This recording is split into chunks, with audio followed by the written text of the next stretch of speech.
أشرقت نفسي بنور من فؤادي بسم الله الرحمن الرحيم وإلهكم إله واحد لا إله إلا هو الرحمن الرحیم۔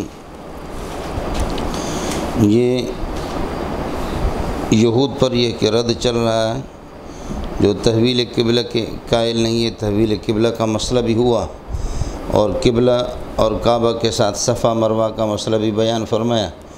اس کے بعد تحویل قبلہ اور دیگر توحیدی مسائل یہ چھپا ڈالتے تھے، اس پر فرمایا کہ لعنت ہو ایسے لوگوں پر جو اس قسم کے احکام کو چھپا ڈالتے ہیں۔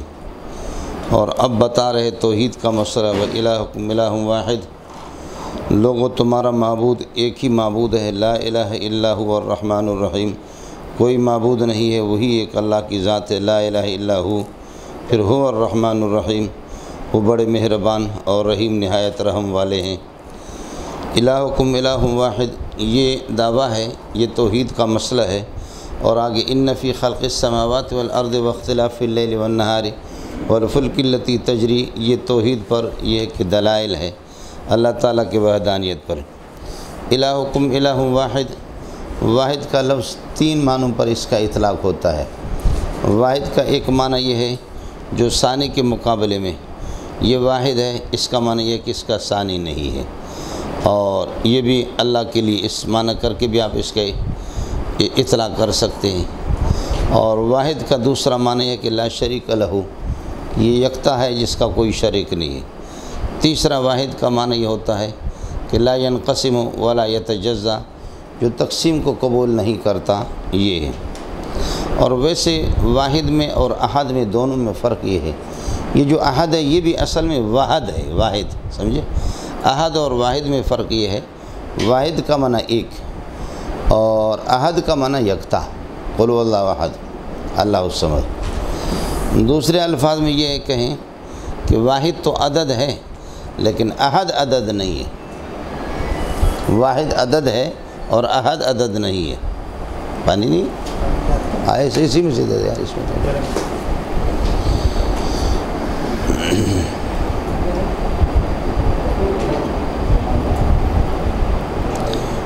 یہ جو شرح قائد میں آیا ہے کہ وَلَيْسَ بِمَعْدُودٍ، اللہ پاک معدود نہیں ہے، عدد نہیں ہے،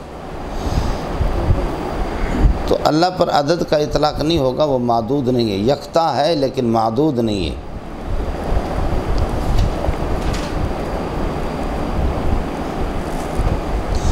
عدد اس کو کہتے ہیں اس کی مابعد اور ماقبل دونوں کو ملا کر کے وہ اپنے مابعد اور ماقبل کا آدھا ہو، ان کا نصف ہو، تو اس کو عدد کہتے ہیں۔ اب ایک یہ عدد نہیں ہے، ایک جو ہے یہ عدد نہیں ہے، اس لیے کہ ایک کا مابعد ماقبل اس کا کچھ بھی نہیں ہے، مابعد تو اس کا چلو دو ہے، تو ایک کو عدد نہیں کہیں گے، عدد اس کو کہتے ہیں کہ ماقبل اور مابعد دونوں کو۔ دو کا مابعد تین ہے اور دو کا ماقبل ایک ہے،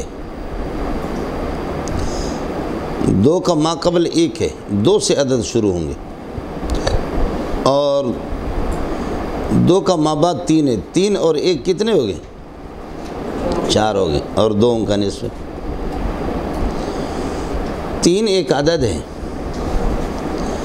تین کا ماقبل دو ہے اور تین کا مابعد چار ہے، چار اور دو کتنے ہو گئے؟ چھ ہو گئے، تین ان کا آدھا ہے۔ اس کو آپ لے لیں، یہ سب میں اسی طرح چلے گا۔ چار عدد ہے، ماقبل اس کا اللہ آپ کا بھلا کریے کہ تین ہے، اور مابعد اس کا پانچ ہے، پانچ اور تین آٹھ ہو، چار ان کا آدھا ہے۔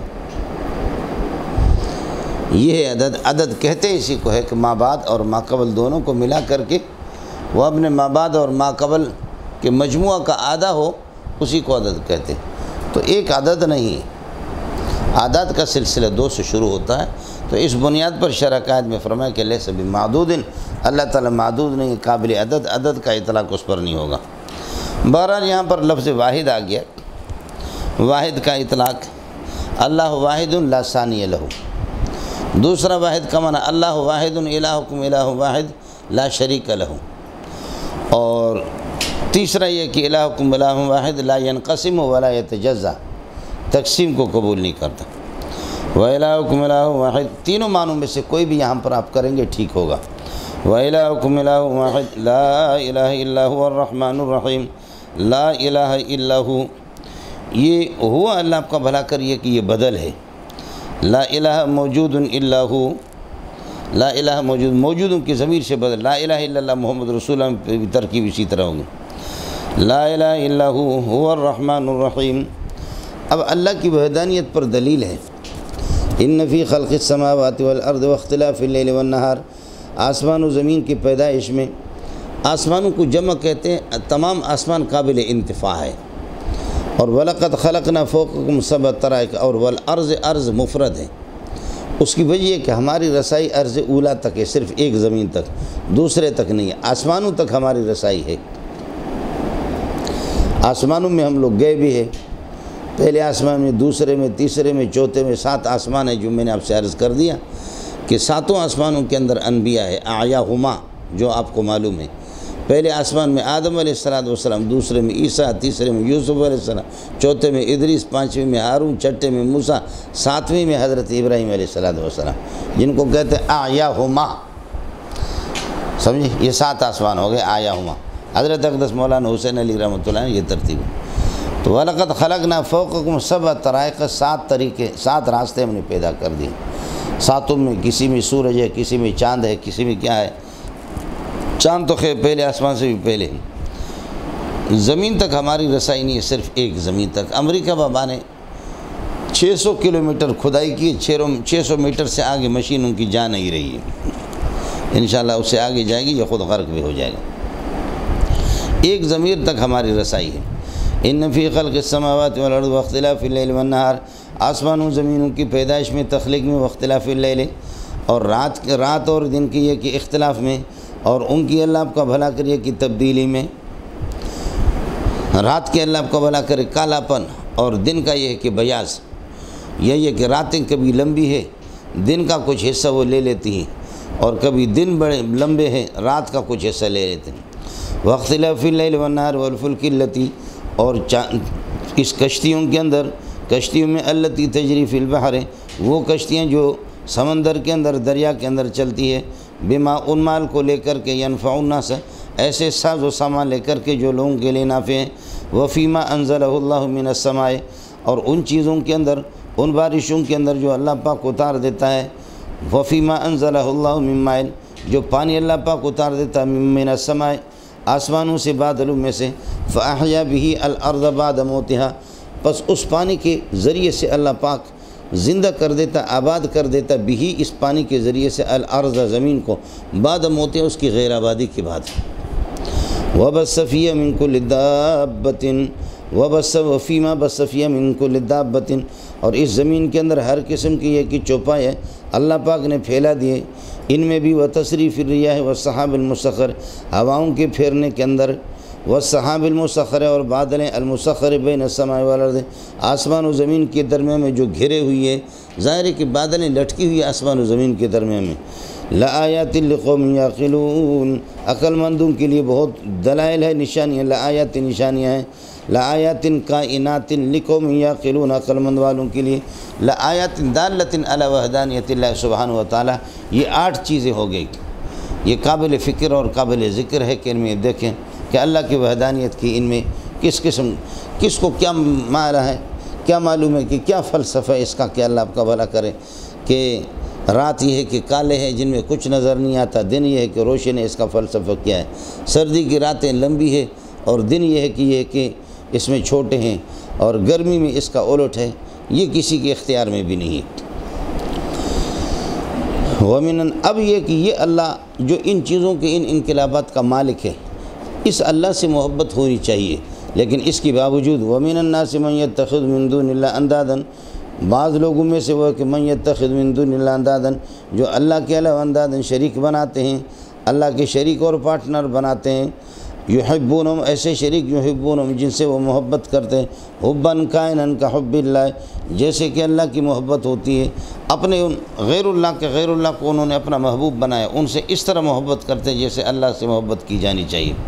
ومن الناس خبر مقدم بنے گا من یتخذ اندادا کائنۃ من دون اللہ، اندادا مفعول اول ہے، من دون اللہ مفعول ثانی، یتخذ دو مفعول چاہتا ہے تو کائنۃ من دون اللہ، اور یحبونہم اندادا کے لیے صفت ہے مفعول اول کے لیے، ومن الناس من یتخذ من دون اللہ اندادا، معبود بناتے شریک بنا لیتے ہیں جن کو وہ ٹھہراتے غیر اللہ کے علاوہ، ان کو محبوب بناتے، یحبون ان سے محبت کرتے، حباً کائناً کا حب اللہ، جیسے کہ اللہ سے محبت ہوتی ہے اس قسم کی محبت کرتے ہیں۔ یہ ان کے مشرکین کے اپنے معبودان باطلہ سے ان کی محبت ہوتی ہے۔ والذین آمنوا، ان کے بالمقابل ایمان والے، مبتدا بنے گا الذین آمنوا، الذین مبتدا، اشد حبا للہ، وہ اللہ کی محبت میں بہت مضبوط ہوتے ہیں، اللہ سے سخت محبت رکھتے ہیں۔ باقی مشرک چاہے وہ غیر اللہ سے محبت کرے لیکن مشرک کا برا حال ہوگا۔ مسئلہ سمجھا رہا ہے کہ ولو یری الذین ظلموا، پہلی بات یہ کہ یرا، اللہ آپ کا بھلا کر، یہ یرا رویت علمی ہے، لو یری الذین ظلموا، الذین ظلموا مشرکین ہیں، بفرض المحال جو لوگ شرک کرتے ہیں اگر ان کو معلوم ہو جائے، اذ یرون العذاب، جبکہ اللہ کی عذاب کو وہ دیکھیں گے، اس کو یرا کے لیے، لو یرا کے لیے اس کو ظرف بناتے ہیں، لیکن صحیح قول یہ کہ یہ نحوی اعتبار سے بہت بڑا جھگڑا ہے، اس کو مفعول بھی بنائیں، آپ کی جان چھوٹ جائے گی۔ وَلَوْ يَرَى الظَّالِمُونَ، اگر علم ہو جائے، لو يعلم الظالمون، اگر ظالمین اور مشرکین کو علم ہو جائے، اگر وہ جان لے الوقت، اس وقت کو کہ یرون العذاب، جب اللہ کے عذاب کو دیکھیں گے جہنم میں، اگر اس کا ان کو علم ہوتا تو لعلموا، یہ جواب ہے لو کا، محذوف ہے، لعلموا ان القوۃ کائنۃ للہ جمیعا وان اللہ شدید العذاب، تو ان کو یہ یقین ہوتا کہ پوری طاقت وہ اللہ ہی کی ہے، اور اس بات کا بھی ان کو یقین ہوتا وان اللہ شدید العذاب، کہ اللہ تعالیٰ سخت عذاب کرنے والے، سخت گرفت کرنے والے۔ آپ کو مسئلہ سمجھ میں آ گیا کہ ان القوۃ کائنۃ للہ جمیعا وان اللہ شدید العذاب، یہ دونوں ان اپنے اسم خبر سے مل کر کے معطوفات، یہ مفعول بھی ہے جواب محذوف کے لیے، لعلموا کے لیے۔ لو یری الذین ظلموا بفرض المحال، مشرکین کو اگر اس کا علم ہو جائے، یرا رویت علمی ہے، لو یری الذین ظلموا، اگر یہ کہ ظالمین کو اس کا علم ہو جائے کہ اذ یرون العذاب، کہ جب یہ ہے کہ عذاب کو وہ دیکھیں گے، اس کا اگر ان کو علم ہو جاتا تو لعلموا، پھر ان کو یقین ہوتا ان القوۃ کائنۃ للہ جمیعا، کہ پوری طاقت یہ ہے کہ اللہ تعالیٰ کی ہے، وان اللہ شدید العذاب، اور اللہ تعالیٰ یہ کہ سخت عذاب ہے، لیکن اس کا علم ان کو یقین نہیں ہے، تبھی تو یہ کہ غیر اللہ کو راضی کرتے اور اللہ کو ناراض کرتے۔ ہو گیا مولانا؟ یہ اذ تبرأ الذین پہلے والے اس سے بدل ہے، وہ وقت کون سا وقت ہوگا کہ اذ تبرأ الذین اتبعوا من الذین اتبعوا، اذ تبرأ الذین اتبعوا، جن کی پیروی کی جاتی ہے وہ بیزارگی کا اظہار کریں گے، من الذین اتبعوا، اپنے ان عابدوں سے جنہوں نے ان کی پیروی کی ہے۔ الذین اتبعوا، یہ اللہ آپ کا بھلا کرے معبود ہیں، اور الذین اتبعوا یہ عابد ہیں۔ اذ تبرأ الذی، یہ کس وقت ہوگا؟ اس وقت اذ تبرأ الذین اتبعوا، جب کہ برات کا اظہار کریں گے، بیزارگی کا اظہار کریں گے، الذین وہ کہ اتبعوا، جن کی پیروی کی گئی دنیا میں، اور دنیا میں ان کو معبود بنایا گیا، یہ بیزار ہو جائیں گے من الذین اتبعوا، ان لوگوں سے کہ جنہوں نے ان کی پیروی کی ہے، جن کی پیروی کی گئی ہے وہ بیزار ہوں گے ان سے، پیروی کرنے والوں سے۔ خلاصہ یہ نکلا کہ معبود اپنے عابدین سے بیزارگی کا اظہار کریں گے۔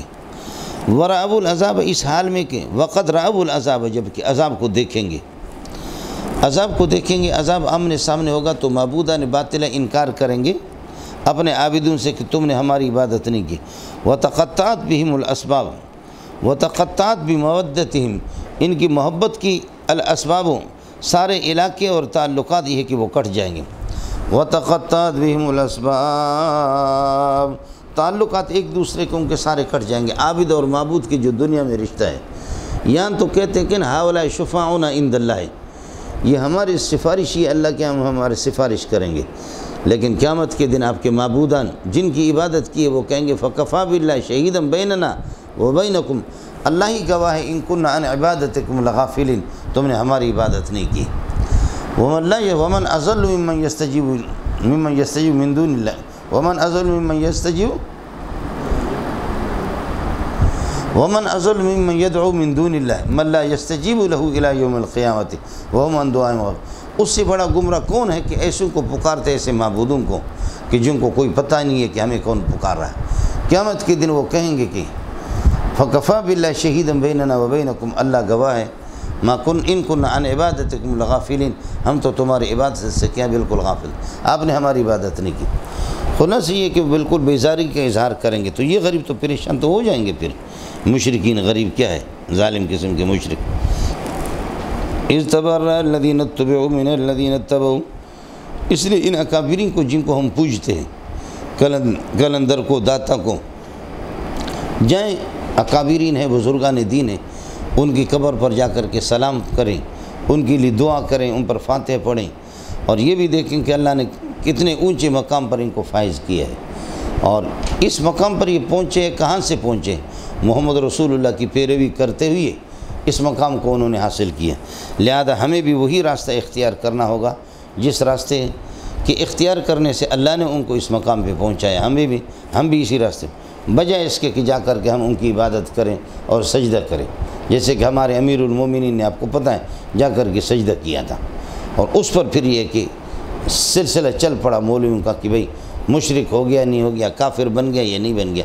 مسئلہ صاف ہے کہ غیر اللہ کو جو پوچھتا ہے تو پکا مشرک ہے، بے ایمان ہے، لیکن ظاہر ہے کہ جب پیسہ ہو، اقتدار ہو، تو پھر یہ کہ وہ نہیں بنے گا، سمجھے؟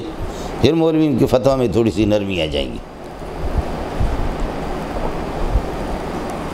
مولوی گنجائش تو نکال دے۔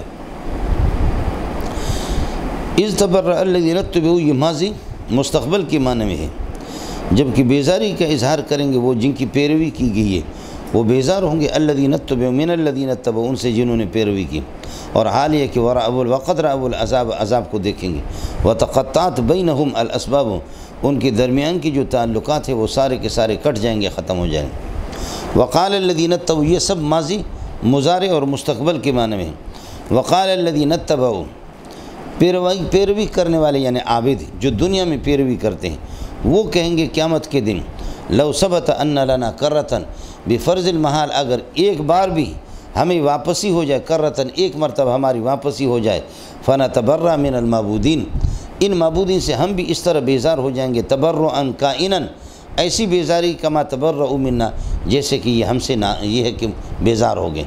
آج اس بے کسی میں جب کہ ہمیں ایک چھوٹی چھوٹی نیکیوں کی بھی ضرورت ہے، انہوں نے جیسے معبودوں نے پوری دنیا ہم ان کے لیے، یہاں سے اللہ آپ کا بھلا کریے کہ پیسہ خرچہ کرو، قرضہ کرو، ہے یا نہیں ہے، کلندر بابا کی مزار پہ جانا ہے، سمجھے میں؟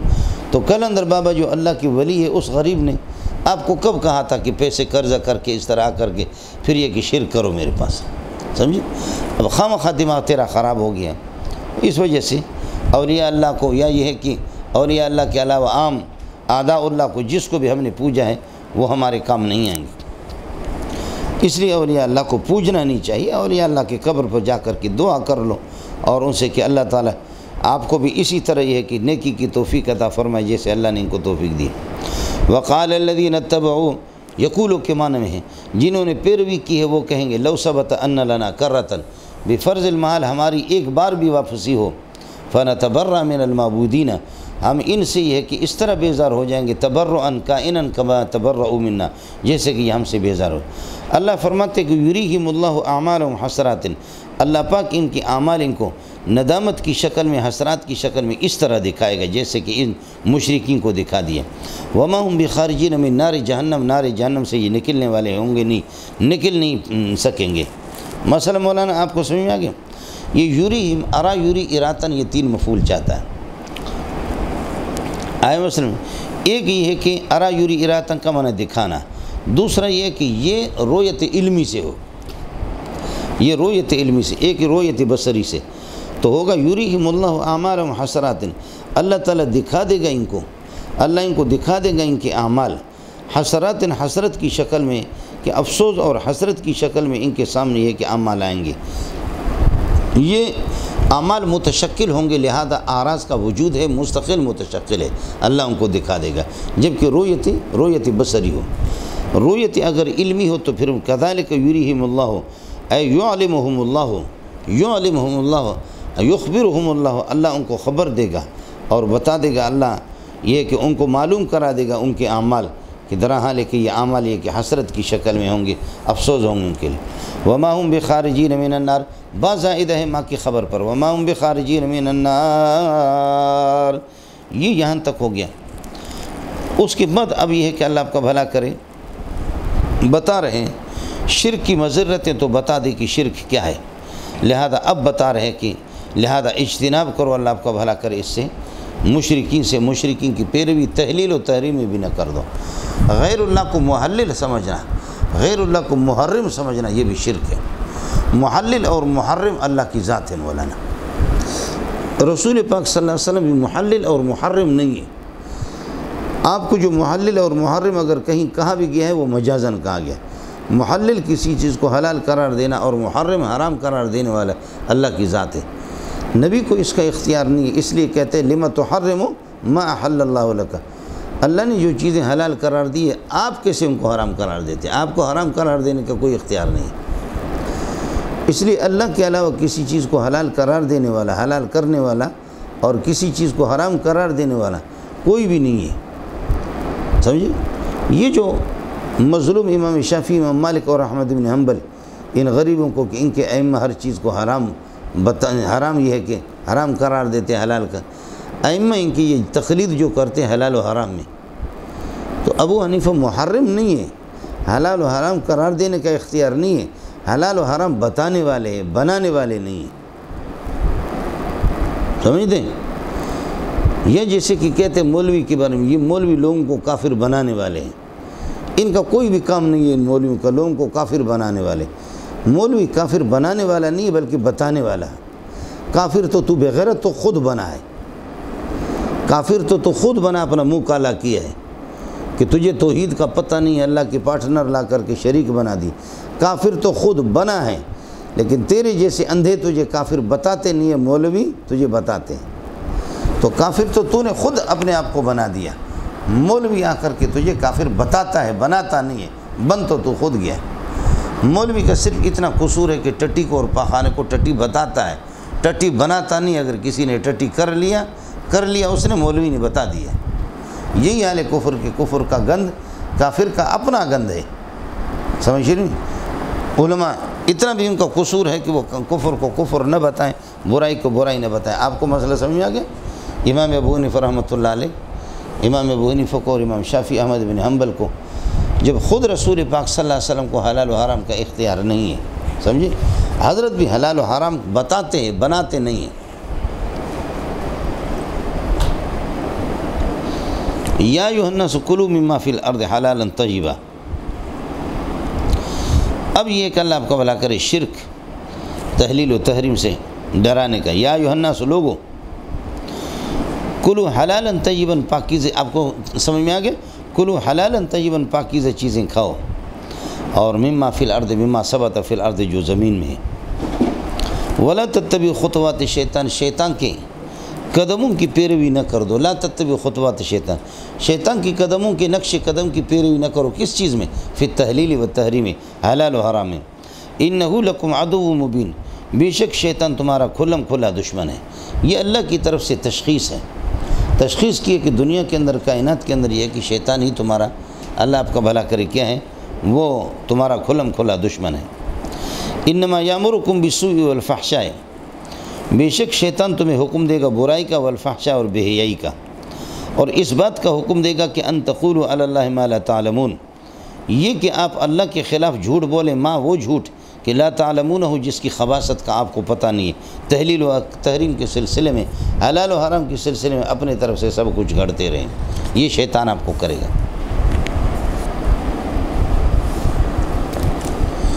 اس کے بعد یہ کہ وَإِذَا قِيلَ لَهُمُ اتَّبِعُوا، یہ مشرکین کی عادت بتاتے ہیں، قانون یہ ہے مولانا، من سبق علیہ الشقاء لا یجیب من دعاہ، بس من ثبت علیہ الشقاء، جن پر شقاوت اور بدبختی حلال و حرام میں ثابت ہو گیا، لا یجیب من دعاہ، وہ داعی کی بات کو کبھی نہیں مانے گا، سمجھے؟ یہی بتاتے ہیں۔ اذا قیل لهم اتبعوا، جب ان سے کہا جاتا کہ پیروی کرو، تحلیل و تحریم میں پیروی کرو، ما انزلہ اللہ، اس دلیل کے کہ جس کو اللہ نے اتار دیا ہے، یعنی ما انزلہ اللہ سے مراد وہی جلی ہے اور وہی خفی ہے، ما انزل اللہ من وحی جلی و خفی، وہی جلی جو قرآن کی شکل میں اور وہی خفی جو حدیث رسول کی شکل میں آپ پیروی کر دو ما انزل اللہ اس دلیل کی جس کو اللہ نے اتار دیا حلال و حرام کے سلسلے میں، وہی جلی اور وہی خفی۔ قالو مشرکین یہ کہتے ہیں کہ لا نتبع ما انزلہ اللہ، لا نتبع ما انزلہ، بل اضراب اور ابطال کے لیے آتا ہے، لا نتبع ما انزل اللہ، ما انزل اللہ کی پیروی نہیں کریں گے، بل نتبع ما الفینا علیہ آبانا، بلکہ پیروی کریں گے اس دلیل کی الفینا علیہ آباؤنا، اپنے آباء و اجداد کو جس پر ہم نے عمل کرتے ہوئے دیکھا ہے۔ یہی دلیل ہے کہ جیسے کہ کوئی اللہ کا بندہ کہیں بھی منکر اور کسی ناجائز مسئلے کو بتاتا کہ بھئی یہ ٹھیک نہیں ہے، کہتے اے نیا ملا آ گیا جی، نئے مولوی آ گیا، ہمارے آباء و اجداد کی زندگی اس پر گزر گئی اور یہ نیا آ کر کے اس قسم کی باتیں بتا رہا ہے ہمیں، یہ شرک ہے، یہ شرک ہے، ہم نے تو کبھی یہ بات نہیں سنی۔ اللہ فرماتے ایتبعون آباہم، دیکھو اولو کان آباہم، واو عطف کے لیے، ایتبعون آباہم، کیا یہ اپنے آباء و اجداد کی پیروی کریں گے؟ ایتبعون آباہم ولو کان آباہم لا یعقلون شیئا ولا یہتدون، جبکہ حال یہ ہے کہ ان کے آباء کچھ بھی عقل نہ رکھتے ہوں، کسی چیز کو نہ سمجھتے ہیں، ولا یہتدون الی الصواب، اور درست بات کی طرف کبھی راہ نہ پاتے ہوں، پھر بھی آباء و اجداد کی یہ بعینی اس طرح۔ آپ کو میں کہتا ہوں اللہ کے بندے اللہ کی دلیل کو مانو، آپ کہتے نہیں میں تو اپنے آباء و اجداد کا طریقہ، تو میں کہتا ہوں کیا تو اپنے آباء و اجداد کے اس وقت بھی طریقہ پر چلے گا جب تیرے آباء بے وقوف ہوں، جن کو کچھ بھی سمجھ میں نہ آ جائے، پھر بھی بے وقوف ہوں گے۔ ہاں اگر باوقوف آباء و اجداد وقوف ہوں تو چلو، لیکن پھر بھی بے وقوف کچھ بھی نہ جانتے ہو اس پر پھر بھی آپ چلیں گے۔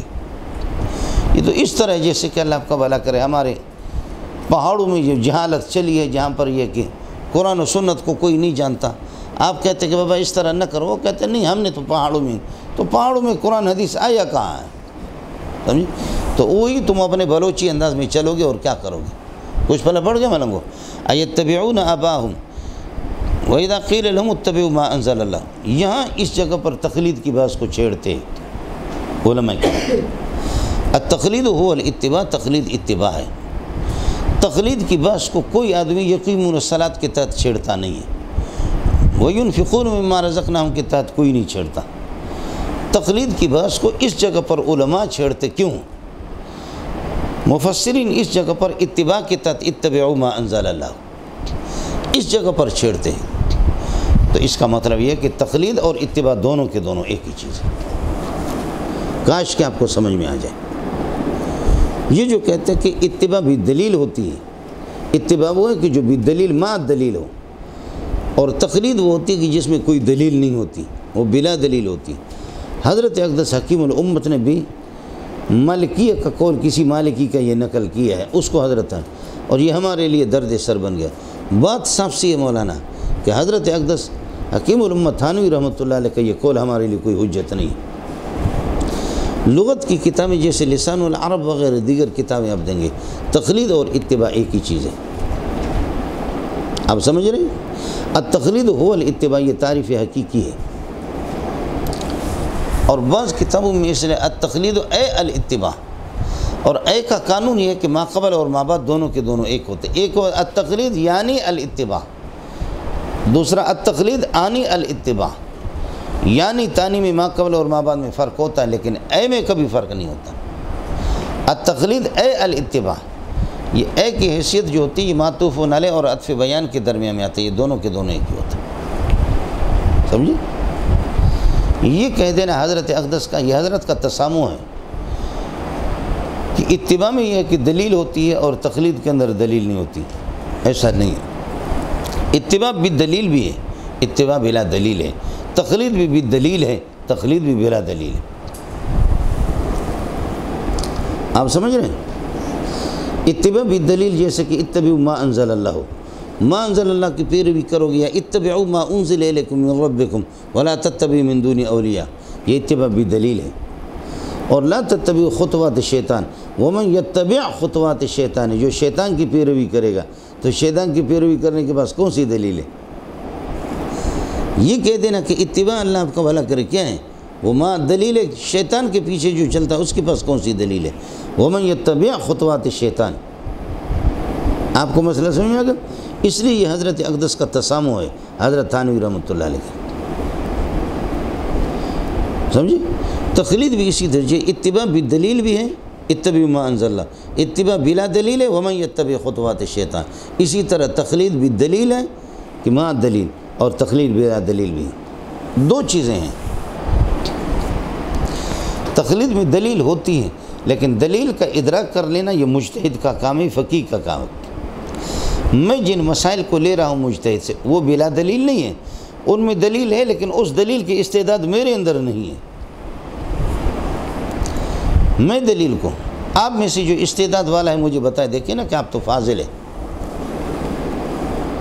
سمجھ رہی ہے کہ نہیں؟ میں آپ سے کہتا ہوں کہ نماز بولو، نماز پڑھ لو، اس کی دلیل کیا ہے آپ لوگ بتائیں؟ اقیم الصلاۃ نا، تو یہ آپ کی حماقت ہے، جبکہ آپ عالم ہیں، اور میں کہہ رہا ہوں کہ نماز پڑھو، اس کی دلیل کیا آپ کہتے ہیں؟ اقیم الصلاۃ، تو اقیم الصلاۃ کا ترجمہ کیا ہے؟ نماز پڑھو۔ حکم اور دلیل آپ کہیں ایک ہے؟ حکم یہ ہے کہ نماز پڑھو، اس کی دلیل کیا ہے؟ اقیم الصلاۃ، نماز پڑھو۔ جبکہ آپ کا حال یہ ہے کہ آپ عالم ہیں، سمجھے؟ اور آپ کو بھی دلیل، یہ دلیل نہیں ہے اقیم الصلاۃ وآتوا الزکوٰۃ، یہ احکام ہے، سمجھ شریف ہے کہ نہیں ہے؟ حضرت اقدس مولانا ثناء اللہ امرت سری رحمۃ اللہ علیہ، اس کو حضرت شیخ الہند نے دماغ اس کا گھمایا۔ جب ایک عالم کو، فاضل عالم کو جو 2 مرتبہ 3 مرتبہ دور حدیث کر چکا ہے، تفسیر ثنائی بھی جس کی ہے، اور للکارتا تھا پوری دنیا کو جو میرے ساتھ یہ کہ مناظرہ کرے سوائے شیخ الہند کے،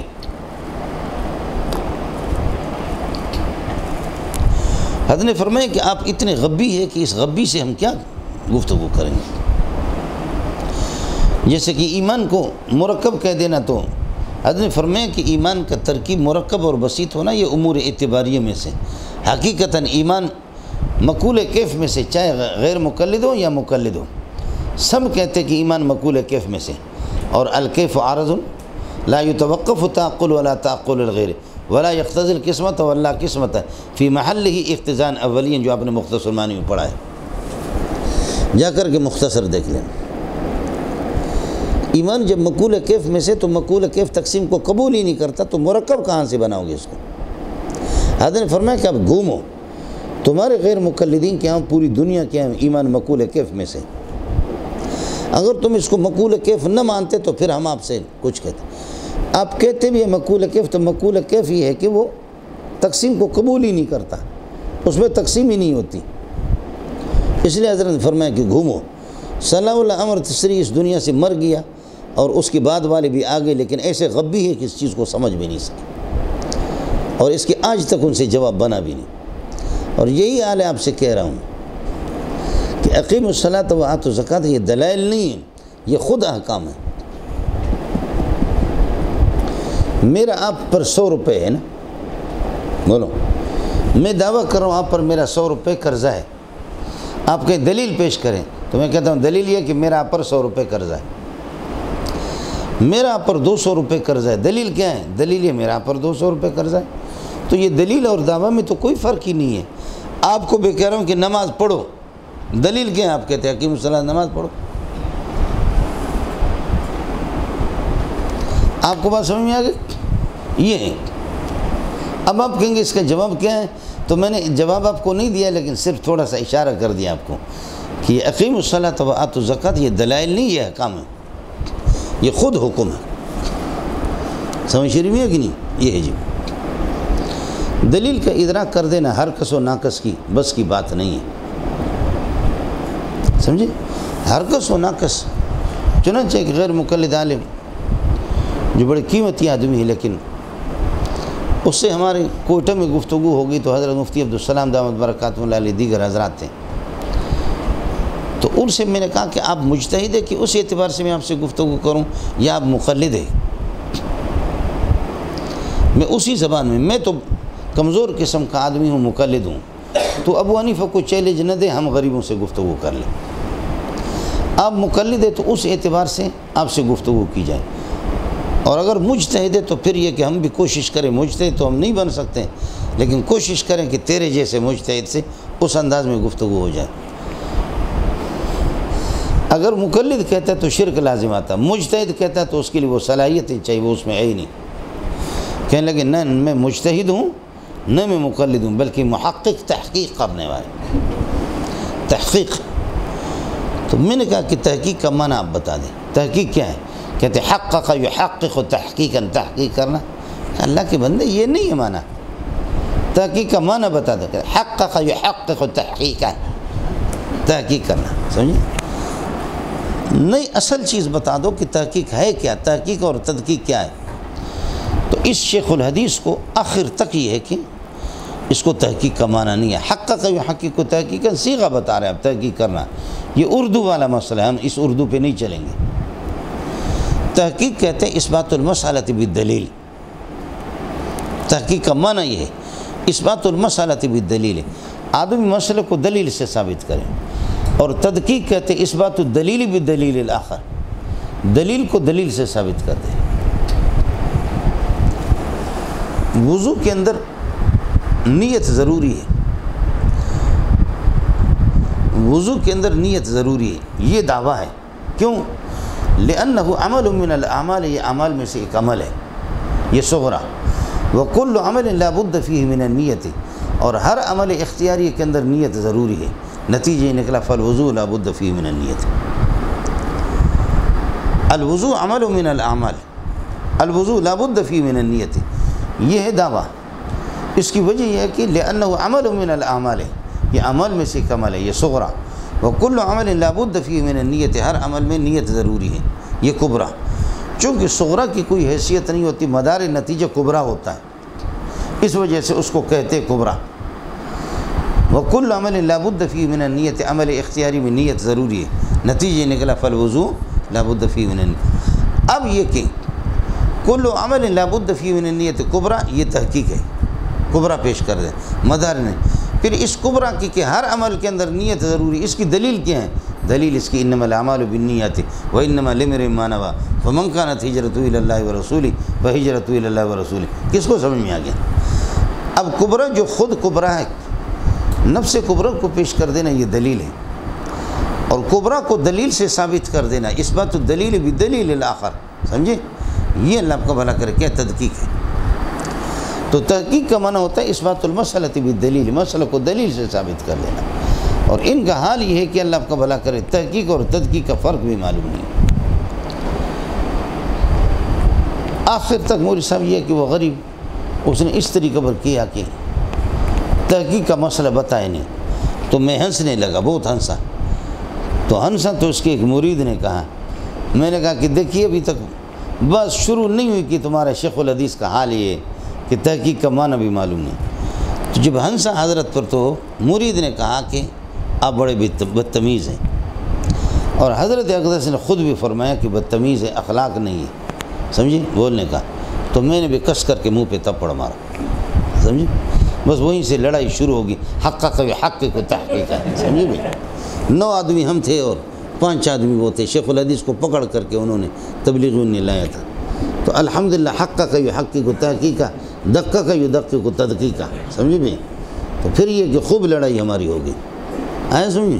بس کا ٹکٹ میں نے کیا، میں کراچی آ رہا تھا، لیکن اللہ نے یہ کر دیا کہ شیخ الحدیث کا منہ جب بند ہو گیا، ساتھیوں نے جو ہے نا وہ تبلیغی ساتھی تھے دوسرے، انہوں نے ٹکٹ میرا بس کا واپس کے دوسرے دن جہاز میں بھیجا۔ کم از کم اس تحقیق سے اتنا فائدہ تو ہمیں ہو گیا، سمجھے؟ کوئٹہ سے کراچی جہاز میں بھیج دیا، یہ بھی بہت بڑی بات ہے، سمجھے؟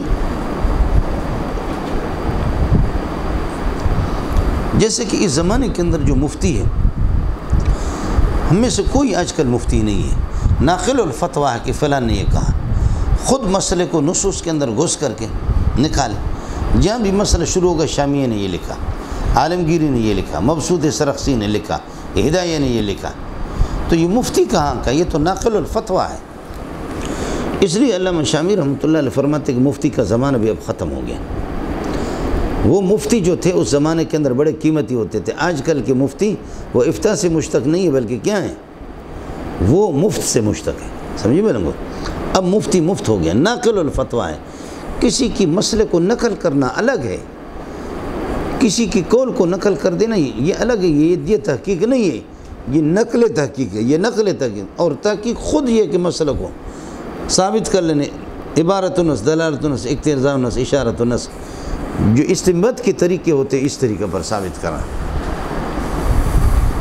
مولانا بہرحال میں نے عرض کیا کہ حضرت اقدس کا تسامح ہے، ہم اس کے ذمہ دار نہیں ہیں. اسی طرح کتاب میں مصنف کا نام تو آپ کو نہیں بتا رہا، سمجھے؟ آپ تو سمجھ گئے ہیں. تقلید کی شرعی حیثیت آپ سمجھے؟ وہ بالکل یہ ہے کہ وہ کسی کام کا بھی نہیں ہے، سمجھے؟ اس میں جہاں پر فنی بحث ہوتی ہے تو جہاں پر فنی کہتے ہیں کہ آپ کی تقلید شرعی حیثیت والے نے یہ لکھا، تو زندہ ہے جا کر کے ان سے خود پتہ کرو. جو خود لکھتا ہے ہم اس کے ذمہ دار نہیں ہیں. حضرت اقدس نے تسامحاً حضرت سے تسامح ہو گیا. حضرت اقدس نے جیسے کہ لکھ دیا کسی مالکیہ کا، اس کو آج تک ہم لوگ بھگت رہے ہیں. سمجھ شریف میں کہ نہیں؟ تو اس وجہ سے اس کا ذرا خیال کر لینا مولانا. آپ سے میں نے عرض کیا کہ اتباع اور تقلید دونوں کے دونوں ایک ہی چیز ہے. اذا قیل اتباع محمود اور اتباع مذموم، اسی طرح تقلید محمود اور تقلید مذموم. اذا قیل لهم اتبعوا، ان سے کہا جاتا کہ پیروی کرو حلال و حرام میں ما اس دلیل کی کہ انزلہ اللہ، جو اللہ نے اتاری ہے اپنی کتابوں میں، اللہ اتارتا ہے. اور ما انزل اللہ وہی ہے جلی، وہی ہے خفی ہے. قالوا تو کہتے کہ لا نتبع ما انزل اللہ، ما انزل اللہ کی پیروی نہیں کریں گے، بل نتبع ما الفینا علیہ آبانا، بلکہ پیروی کریں گے اس طریقے کے جس پر اپنے آباء و اجداد کو ہم نے پائے. اللہ فرماتے ایتبعون آباہم، کہ یہ اپنے آباء کی پیروی کریں گے، حال یہ کہ ولو کان آباؤہم لا یعقلون شیئا، ان کا آباء و اجداد ان کے کچھ نہ سمجھتے ہوں، ولا یہتدون، اور راہ راست تک ان کی رسائی نہ ہو جائے، ہدایت، پھر بھی ان کی پیروی کریں گے. اس کے بعد اب ایک مثال اللہ تعالیٰ آپ کو میں پہلے بتا چکا ہوں، جو اپنے خواہشات کی پیروی کرتے اس کی مثال اللہ بتا رہے ہیں. وَمَثَلُ الَّذِينَ كَفَرُوا، یہاں پر آپ یہ نکالیں وَمَثَلُ دَاعِي الَّذِينَ كَفَرُوا إِلَى التَّوْحِيدِ، وَمَثَلُ دَاعِي الَّذِينَ كَفَرُوا إِلَى التَّوْحِيدِ، جو کفر کرتے ہیں ان کی داعی کی مثال جو توحید کی طرف ان کو بلاتا ہے. وَمَثَلُ دَاعِي الَّذِينَ كَفَرُوا إِلَى التَّوْحِيدِ، کافروں کو دعوت دینے والا توحید کی طرف جو دعوت دیتا اس کی مثال اس طرح ہے. کائنٌ، اس طرح اس کی مثال ہے، کمثل الذی ینعق، اس چرواہے کی طرح، الذی ینعق، جو آواز دیتا ہے، چیختا چلاتا ہے، آواز دیتا ہے، بما ان جانوروں کو کہ لا یسمع، جو کچھ بھی نہیں سن پاتے مگر الا ندا، الا دعاء و ندا، بلانے کو اور پکار کو سنتے، باقی سمجھتے کچھ بھی نہیں.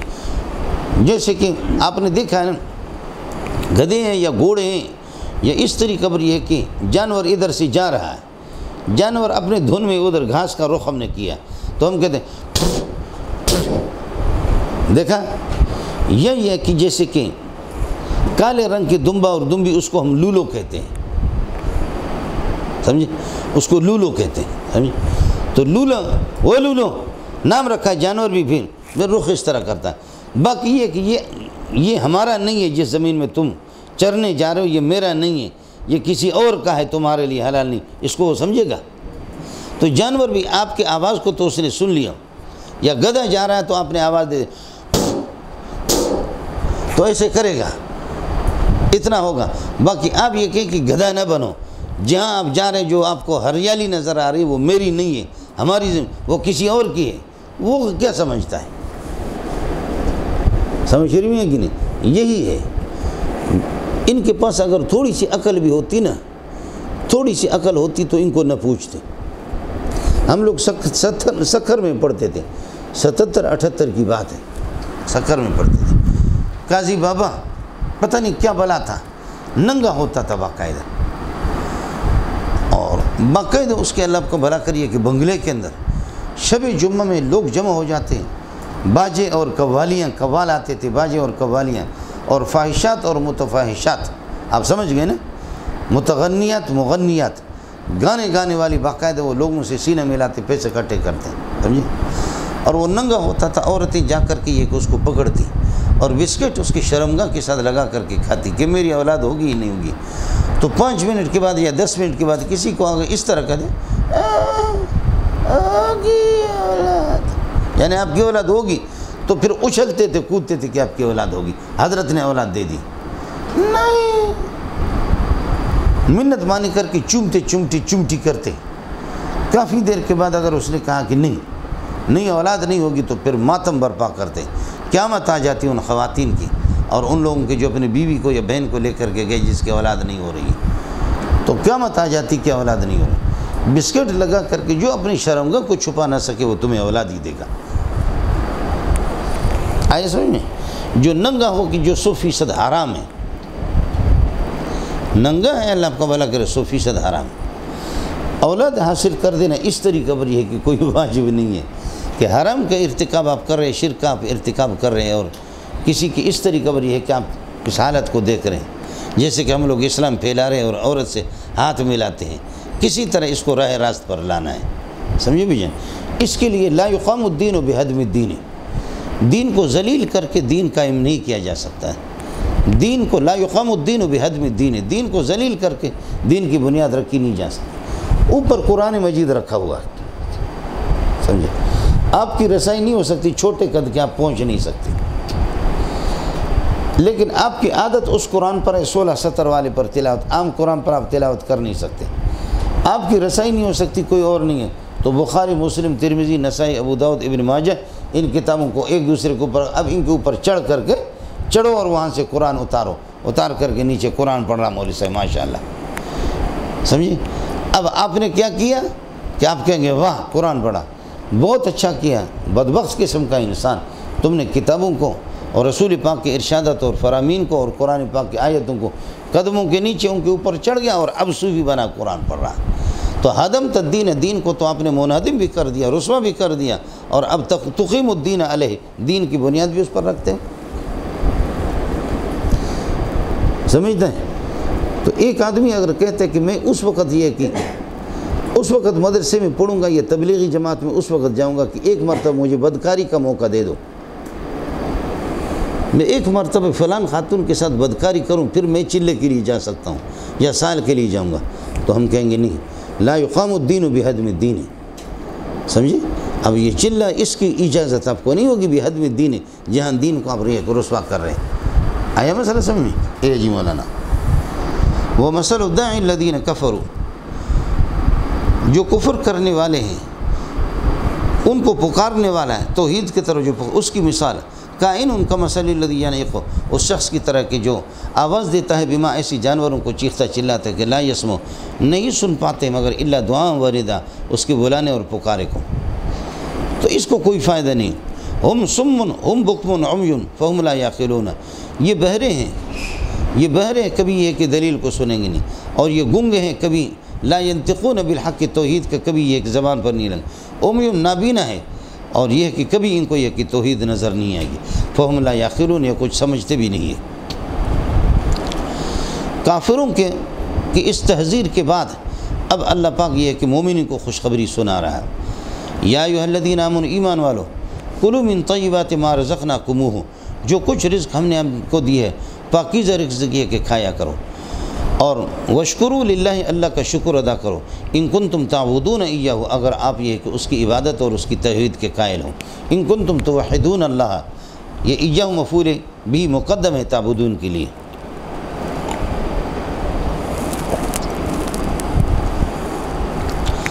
اب جیسے بتا دیا کہ ما احلہ اللہ فهو حلال وما حرمہ اللہ فهو حرام، اللہ جس کو حلال قرار دے وہ حلال ہے، جس کو حرام قرار دے وہ حرام ہے۔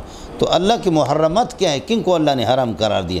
انما حرم علیکم المیتۃ، اللہ پاک نے یہ کہ مردار کو، جو اپنے طبعی موت یہ ہے کہ مرے، مردار کو اللہ نے تم پر حرام قرار دیا، والدم، اور دم مسفوح، معرف باللہ میں دم مسفوح، یہ بھی حرام ہے، ولحم الخنزیر، اور مقصودی چونکہ اللہ آپ کا بھلا کرے خنزیر کا لام ہی ہے، مقصودی لام، اس وجہ سے چربی خود بخود اس کا تابع ہوگا، خنزیر کی ہر چیز یہ ہے کہ وہ نجس ہے اور حرام ہے، کچھ پلہ پڑ گیا، لیکن مقصودی چونکہ لام ہی ہوتا ہے اس وجہ سے ذکر، لیکن شحم الخنزیر بھی یہی ہوگا، لحم الخنزیر بھی یہی ہوگا۔ آپ کو مسئلہ سمجھ آ گیا؟ وما اہل بہ لغیر اللہ، اور اس جانور کو بھی اللہ نے حرام قرار دیا گیا ہے کہ چیخا گیا اس کے ساتھ یہ کہ غیر اللہ کے لیے چیخ کر کے اس کو مشہور کیا گیا۔ احلال آپ نے پڑھا، الہلال، الہلال بچے جب چاند کو دیکھ کر کے کہتے ہیں الہلال، اسی سے اہلہ اور استحلال، سمجھے۔ ما اہلہ ما رفیع بہ لغیر اللہ، جس کو یہ ہے کہ اللہ آپ کا بھلا کر یہ کہ پکارا گیا اس پر غیر اللہ کا نام، اور غیر اللہ کے نام پہ نامزد ہو چکا ہے، یہ فلاں بزرگ کا ہے، سمجھے، فلاں بزرگ کی جانور ہے، تو وہ بھی حلال نہیں ہوگا۔ بس حرام حرام ہے، لیکن فمن اضطر غیر باغ ولا عاد، پس جو شخص یہ کہ مجبور ہوں دلان کہ غیر باغ، غیر طالب للذت، لذت کی بھی طلبگار بھی نہ ہو، ولا عاد، اور حدود شریعہ سے تجاوز بھی نہ کرے، تو فلا اسم کائن نہ لے، اس پر کوئی مذائقہ نہیں، فلا اسم کائن نہ لے فی اکل الحرام، حرام کھانے میں اس پر کوئی مذائقہ نہیں، وہ حرام کھا سکتا ہے۔ غیر باغ، باغی کا ترجمہ میں نے کر دیا غیر طالب للذت، لذت کے لیے نہ کھائے۔ بغا یبغی بغاوتن، بغا یبغی بغیان کا معنی آتا ہے طلب کرنے کے، ذالک ما کننا نبغی، سورہ کہف میں آئے گا، یہ وہ جگہ ہے جس کو ہم طلب کر رہے تھے، نبغی ہے بغا یبغی، یہاں باغی کا معنی طالب۔ مولانا ہمارے ہاں ضرورت تبیح المحظورات، مجبوری ناجائز چیزوں کو بھی جائز قرار دیتی ہے، ایک۔ دوسرا الضرورت تقدر بقدرها، ضرورت جتنی اس کی ضرورت ہے اتنی اس کی اجازت ہوگی، اس سے زیادہ نہیں۔ اس کی ہزاروں مثال ہے۔ دیکھو کشف عورت، اللہ آپ کا بھلا کرے، کشف عورت اپنی شرمگاہ کو کھولنا کسی صورت میں اجازت نہیں ہے، لیکن ظاہر ہے کہ آپ شرمگاہ کو نہیں کھولیں گے تو پیشاب پاخانہ کیسے کریں گے؟ کرے پھر شلوار میں کرے۔ کشف عورت تو حرام ہے، ناجائز ہے، لیکن مجبوری ہے پیشاب اور پاخانے، اس کے لیے شلوار کھولنا ہوتا۔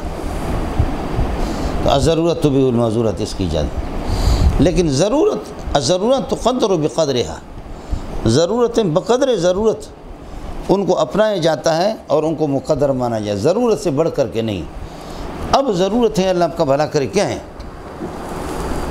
ضرورت؟ اس کی ضرورت ہے کہ شرمگاہ کو آدمی کھولے، سمجھے؟ لیکن اس کی ضرورت کب ہے؟ کھڑے کھڑے ایسے شلوار کھول کر کے پھینکنا، اس کی اجازت نہیں ہوگی، بلکہ جیسے کہ نیچے جس وقت ہوتا ہے نا، تو اس وقت یہ ہے کہ شرمگاہ کھول کر کے، اس لیے کہ نیچے اگر آپ اس کو یہ کہ شلوار کو سمیٹیں گے نہیں تو پھر یہ کہ وہ پخانے کے اندر، پیشاب کے اندر لگ جائے گا۔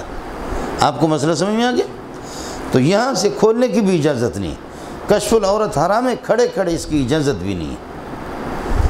ضرورت کے تحت اس کی اجازت ہے پیشاب پاخانے میں، لیکن اجازت کب ہے؟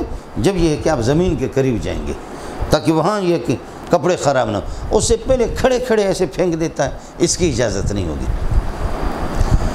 یہ جیسے کہ گدھے کا گوشت ہے،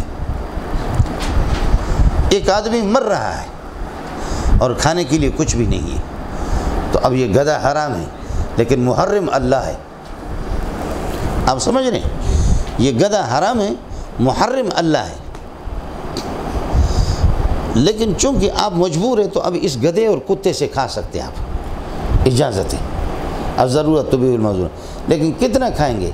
ولا عادن، حد سے زیادہ تجاوز نہیں کریں گے۔ آدھا پاؤ، ایک پاؤ اتنا کھاؤ کہ افغان بستی تک پہنچ سکو، آپ کی ادھر روح نکل رہی ہے، ادھر کتے کا گوشت پڑا ہوا ہے، تو اتنا کھائیں کہ آگے افغان بستی تک آپ جا سکیں۔ یہ نہیں ہے کہ آپ کو آدھا پاؤ کھانے کی اجازت ہے جس میں جان آ جائے گی آپ کی، اتنے سے بھی، اور لیکن آپ کس کر کے 1.5 کلو کھا، اس کی اجازت نہیں ہوگی۔ اللہ کے لیے کچھ پڑا نہیں پڑا۔ پہلا ترجمہ یہ کرو، فمن اضطر، بس جو شخص مضطر اور مجبور ہوں، اس حال میں کہ غیر طالب للذت، لذت کا طالب بھی نہ ہو، ولا عادن، حد سے تجاوز بھی نہ کرے، لذت کے لیے حرام نہیں کھا رہا ہے اور حد سے تجاوز بھی نہیں کر رہا ہے، جتنے حد شرعی اتنا، تو فلا اسم کائن نہ لے فی اکل الحرام، اس پر کوئی گناہ نہیں ہے، حرام کھانے میں کھا سکتا ہے۔ آیا مسئلہ سمجھ؟ جی دوسرا یہ کہ امام شافعی کیا اس کا ترجمہ، فمن اضطر، بس جو مجبور ہوں، غیر باغن، در حال کے ظالم اور باغی نہ ہو، در حال کے ظالم اور باغی نہ ہو، ولا عادل، اور حد سے تجاوز بھی نہ کرے، سمجھے نا، ظالم اور باغی نہ ہو۔ امام شافعی رحمۃ اللہ علیہ فرماتے کہ یہ پیکج صرف اللہ والوں کے لیے، ایک آدمی بدکاری چوری کے لیے جا رہا ہے اور راستے میں کھانے کو کچھ نہیں ملا، وہ مر رہا ہے، جا رہا ہے چوری کی نیت سے، کتے کا گوشت ملے گا، وہ نہیں کھا سکتا، وہ باغی ہے، وہ بغاوت کر رہا ہے اور وہ اللہ کا نافرمان ہے، اس کو اس کی اجازت نہیں ہے۔ کچھ پہلے پڑھ گیا، لیکن میں نے باغی کا ترجمہ پہلے آپ کو بتا دیا، ہمارے غیر طالب للذت، لذت کا طالب بھی نہ ہو، مزے کے لیے نہ کھائے، سمجھے؟ اس کی اجازت دیتے ہیں فقہا کہ اور کچھ نہیں، آپ کے گلے میں اگر لقمہ پھنس گیا، اتر نہیں رہا، تو شراب سے اتر جاتا ہے تو شراب کا گھونٹ لے لے، ورنہ یہ کہ گڑگڑ، یا جیسے کہ قاری صاحب کاف اس کے گلے میں پھنس جائیں، مزہ کر رہا۔ آیا سمجھ؟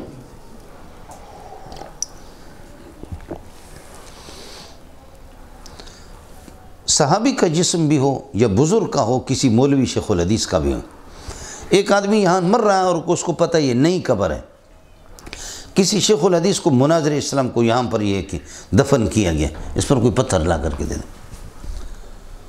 کسی شیخ الحدیث کو یہاں پر دفن کیا گیا، نئی قبر ہے، بالکل مٹی نہیں لگ رہی ہے، اس کو اتار کر کے مولوی صاحب سے تھوڑا سا حصہ کاٹ کر کے کھائے، اس کی اجازت ہے۔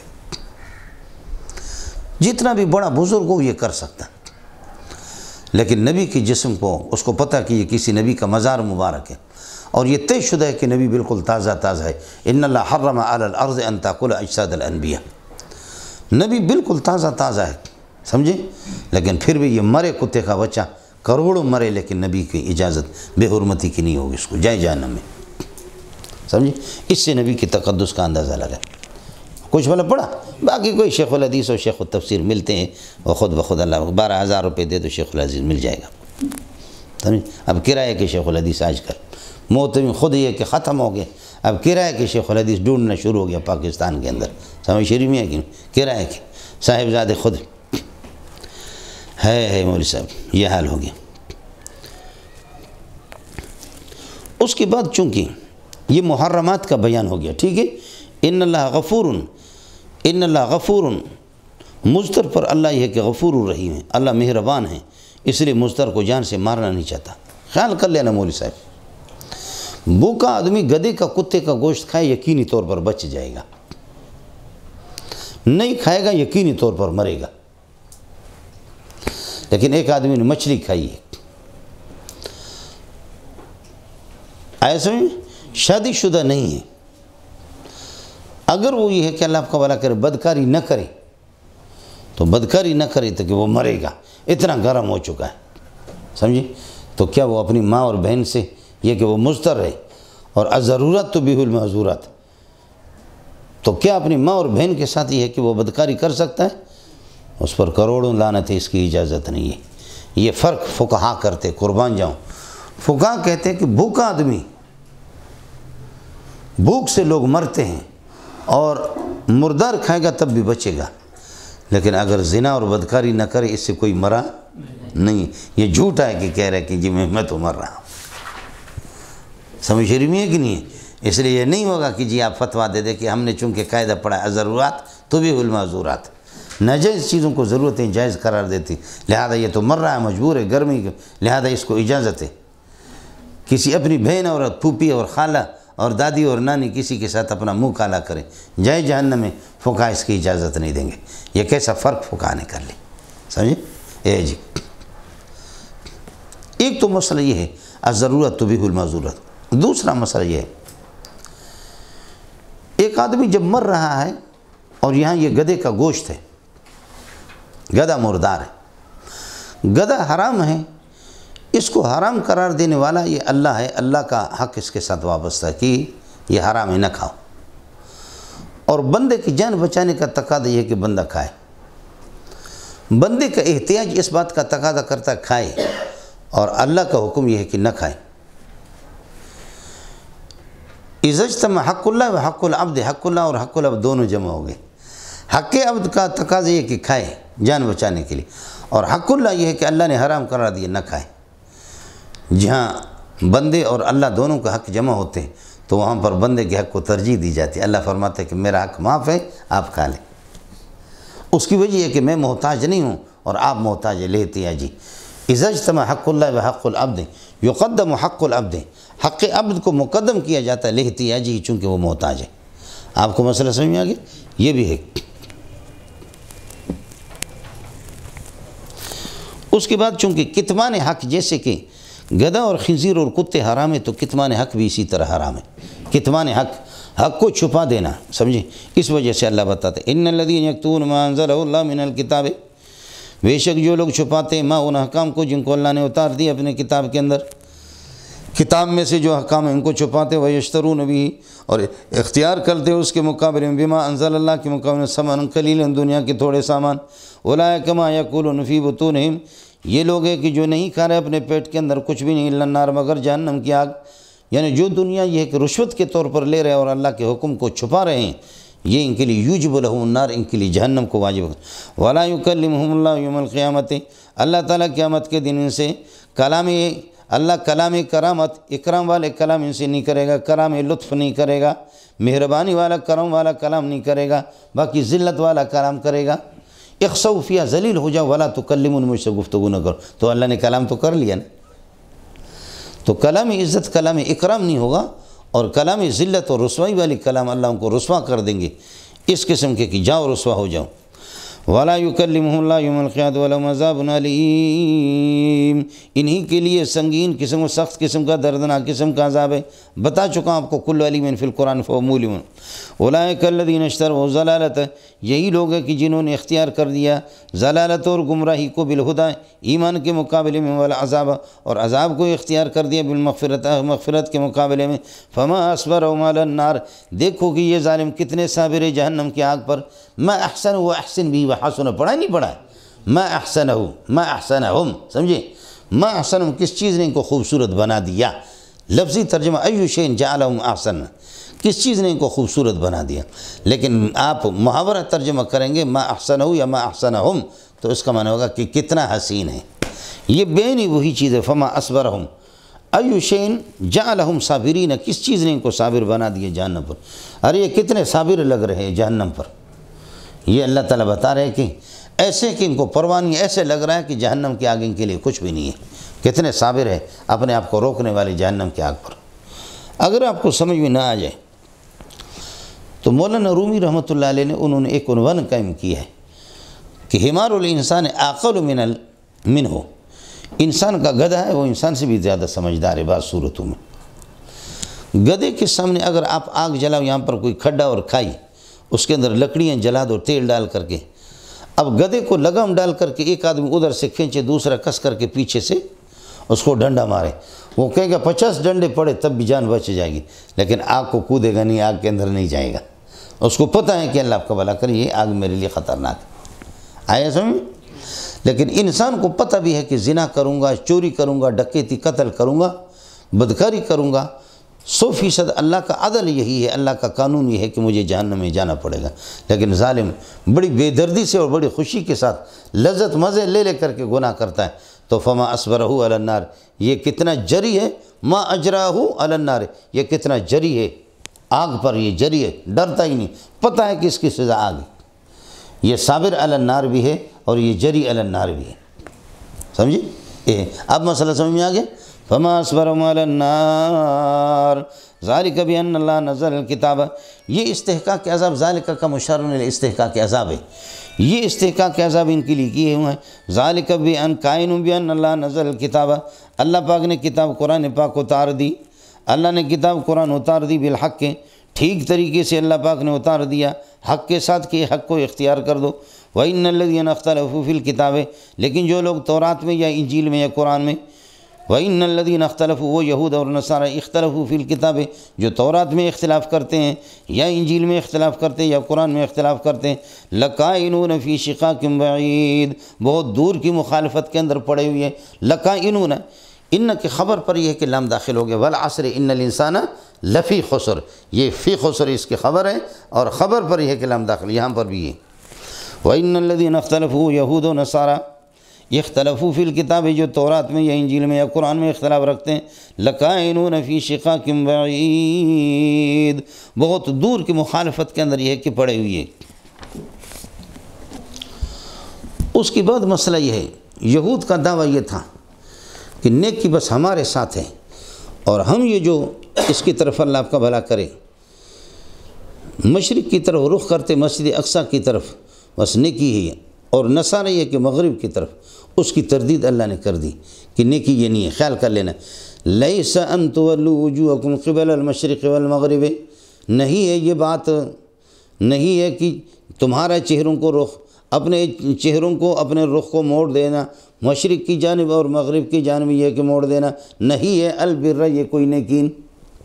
آپ کو آئے مسئلہ سمجھ میں؟ ہم لوگ اس سے ترجمہ کرتے کہ جس میں اسم کو خبر کو اسم بناتے، تو ان تولوا وجوهکم قبل المشرق والمغرب بتاویل مصدر، یہ جملہ یہ لیس کا اسم ہے اور البر خبر مقدم ہے۔ لیست تولیتکم وجوہکم، تمہارے اپنے رخوں کو چہروں کو موڑ دینا مشرق و مغرب کی طرف نہیں ہے نیکی، یہ نیکی نہیں۔ اب خبر آئے گی، سمجھ شریف میں کہ نہیں؟ اور کچھ مل پڑا وَلَكِنَّ الْبِرَّ، لیکن اصل نیکی بِرُّ مَنْ آمَنَ بِاللَّهِ وَالْيَوْمِ الْآخِرِ، اس آدمی کی نیکی اصل نیکی وَلَكِنَّ الْبِرَّ، لیکن اصل نیکی بِرُّ مَنْ آمَنَ بِاللَّهِ، چونکہ لَكِنَّ کا اسم البر نیکی ہے اور من ذات ہے اس پر محمول نہیں ہوگا تو مضاف محذوف نکالیں گے۔ لَكِنَّ الْبِرَّ، لیکن نیکی بِرُّ مَنْ آمَنَ، اس آدمی کی نیکی شمار ہوگی جو اللہ اور آخرت پر جس کا ایمان ہو گیا مولانا؟ ایک آپ یہ کہیں کہ لَكِنَّ الْبِرَّ بِرُّ مَنْ آمَنَ بِاللَّهِ وَالْيَوْمِ الْآخِرِ وَالْمَلَائِكَةِ وَالْكِتَابِ وَالنَّبِيِّينَ۔ دوسرا یہ کہ وَلَكِنَّ الْبِرَّ وَلَكِنَّ ذَا الْبِرِّ، وَلَكِنَّ ذَا الْبِرِّ، وَلَكِنَّ ذَا الْبِرِّ، لیکن نیکی والا من وہ شخص ہے کہ آمن باللہ والیوم الآخر، ذا یہاں پر نکالیں گے، ہو گیا مولانا؟ خیال کر لینا، جو اللہ پر، آخرت پر اور فرشتوں پر اور کتابوں پر والنبیین اور انبیاء پر یہ ہے کہ جس کا ایمان ہو، اصل نیکی یہی۔ وَآتَ الْمَالَ عَلَى حُبِّهِ، آمن پر عطف ہے، من آمن باللہ، ومن آتَ الْمَالَ عَلَى حُبِّهِ، جو مال دیتا رہتا ہے علی حبہ، علی حب المال، باوجود مال کی محبت کے، ما حب المال، باوجود مال کے۔ مال کو مال اس لیے کہتے ہیں کہ یمیل الیہ الطبع، انسان کی طبیعت اس کی طرف مائل ہوتی ہے۔ مال کا مال یمیل میلا ہے ہی مال اس لیے، سمجھے؟ پیسہ پھینک تماشا دیکھ، کھیڑ مقدر آندھی ہو یار، سمجھے؟ پیسہ تو پیسہ ہے، مال وہی ہے کہ طبیعت اس کی طرف مائل ہو، لیکن کمال ہے کہ یہ اللہ کی طرف مائل ہے، اللہ کے حکم کی طرف مائل ہے، مال کو کھپا دیتا ہے اللہ کے راستے۔ آئے مسئلہ سمجھیں؟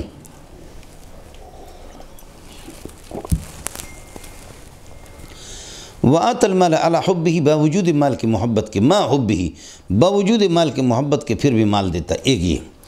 دوسرا یہ کہ وَآتَ الْمَالَ، مال دیتا ہے عَلَى حُبِّهِ، عَلَى حُبِّ اللَّهِ، پہلے حُبِّهِ میں ہی ضمیر کا مرجع مال کو بنائے، باوجود مال کی محبت کی۔ اور دوسرا یہ کہ اب اللہ کی طرف راجع کریں، مال کو دیتا ہے باوجود مال کی محبت کی، یا اللہ کی محبت پر مال لٹا دیتا ہے۔ ذوی القربہ، رشتہ داروں کو، والیتامى، یتیموں کو، والمسکین، اور مسکینوں کو، وابن السبیل، اور مسافروں کو، وابن السبیل، راستے والا، ابن کا معنی ذو کے ہیں یہاں پر، راستے والا یعنی مسافر، والسائلین، اور مانگنے والوں کو، اور وفی الرقاب، ودفع المال فی الرقاب، فی فق الرقاب، گردن آزاد کرنے کے اندر بھی اپنا مال دیتا ہے۔ واقام الصلاۃ، اور نماز قائم کرتا ہے۔ وآت الزکوٰۃ، زکوٰۃ دیتا ہے۔ دیکھیے وآت الزکوٰۃ یہ صدقات واجب ہے، اور آت المال علی حبہ یہ صدقات نافلہ ہے۔ ایک ہی آیت کے اندر اللہ آپ کا بھلا کرے 2 مرتبہ زکوٰۃ کہا گیا۔ تو آت المال علی حبہ، باوجود مال کی محبت کے مال دیتا ہے، وہ نفلی صدقات ہے۔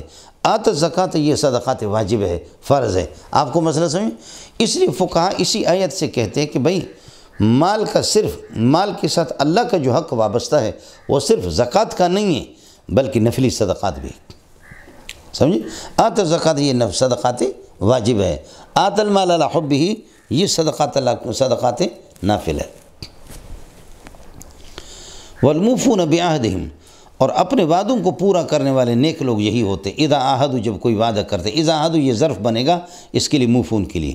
والصابرین فی البأساء وأعن الصابرین فی البأساء، اور یہ کہ تنگ دستی کے اندر اور مصیبت کے اندر صبر کرنے والا، اور والضراء، اور تکلیف کے اندر بھی، وحین الباس، اور جہاد کے وقت اور لڑائی کے وقت صبر کرنے والے، یہ اصل نیک لوگ ہیں۔ اولئک الذین صدقوا، یہی لوگ اللہ آپ کو بھلا کر یہ ہے کہ سچے ہیں۔ واولئک هم المتقون، یہی پرہیزگار ہیں۔ مولانا آخری چیز ہین الباس یہ ہے کہ جہاد ہے۔ اولئک الذین صدقوا، اگر آپ کو سمجھ میں آ جائے، قرآن کے اندر زیادہ تر صدقوں کا لقب جو ہے نا یہ مجاہدین کے لیے، سمجھ رہی ہیں کہ نہیں؟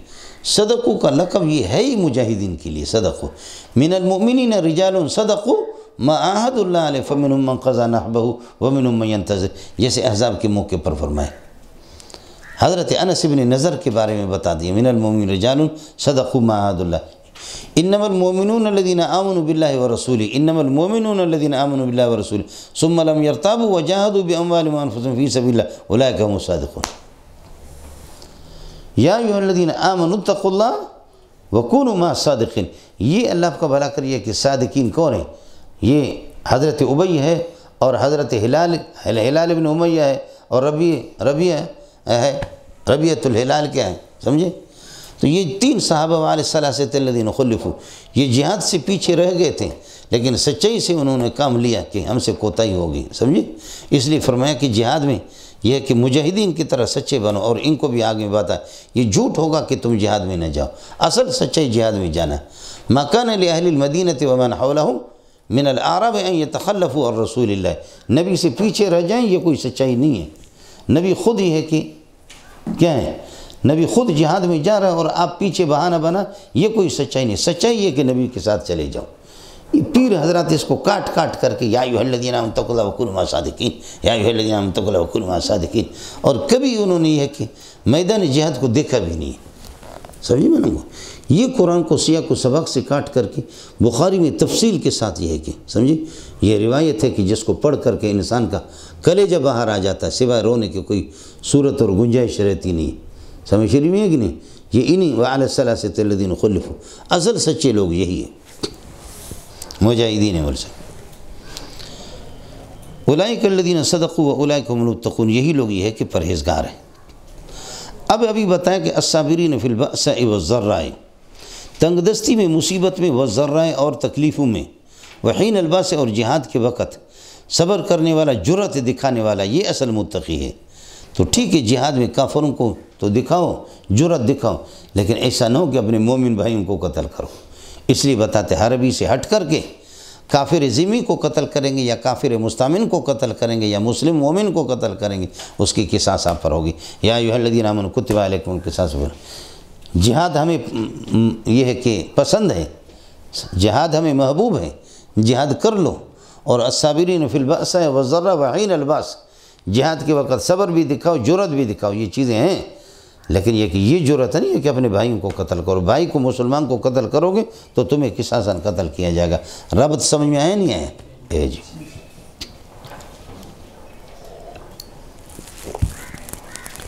یا ایھا الذین آمنوا کتب علیکم القصاص، لوگوں قصاص تم پر فرض ہے، فی القتلى مقتولین کے بارے میں جس کو تم قتل کرو گے۔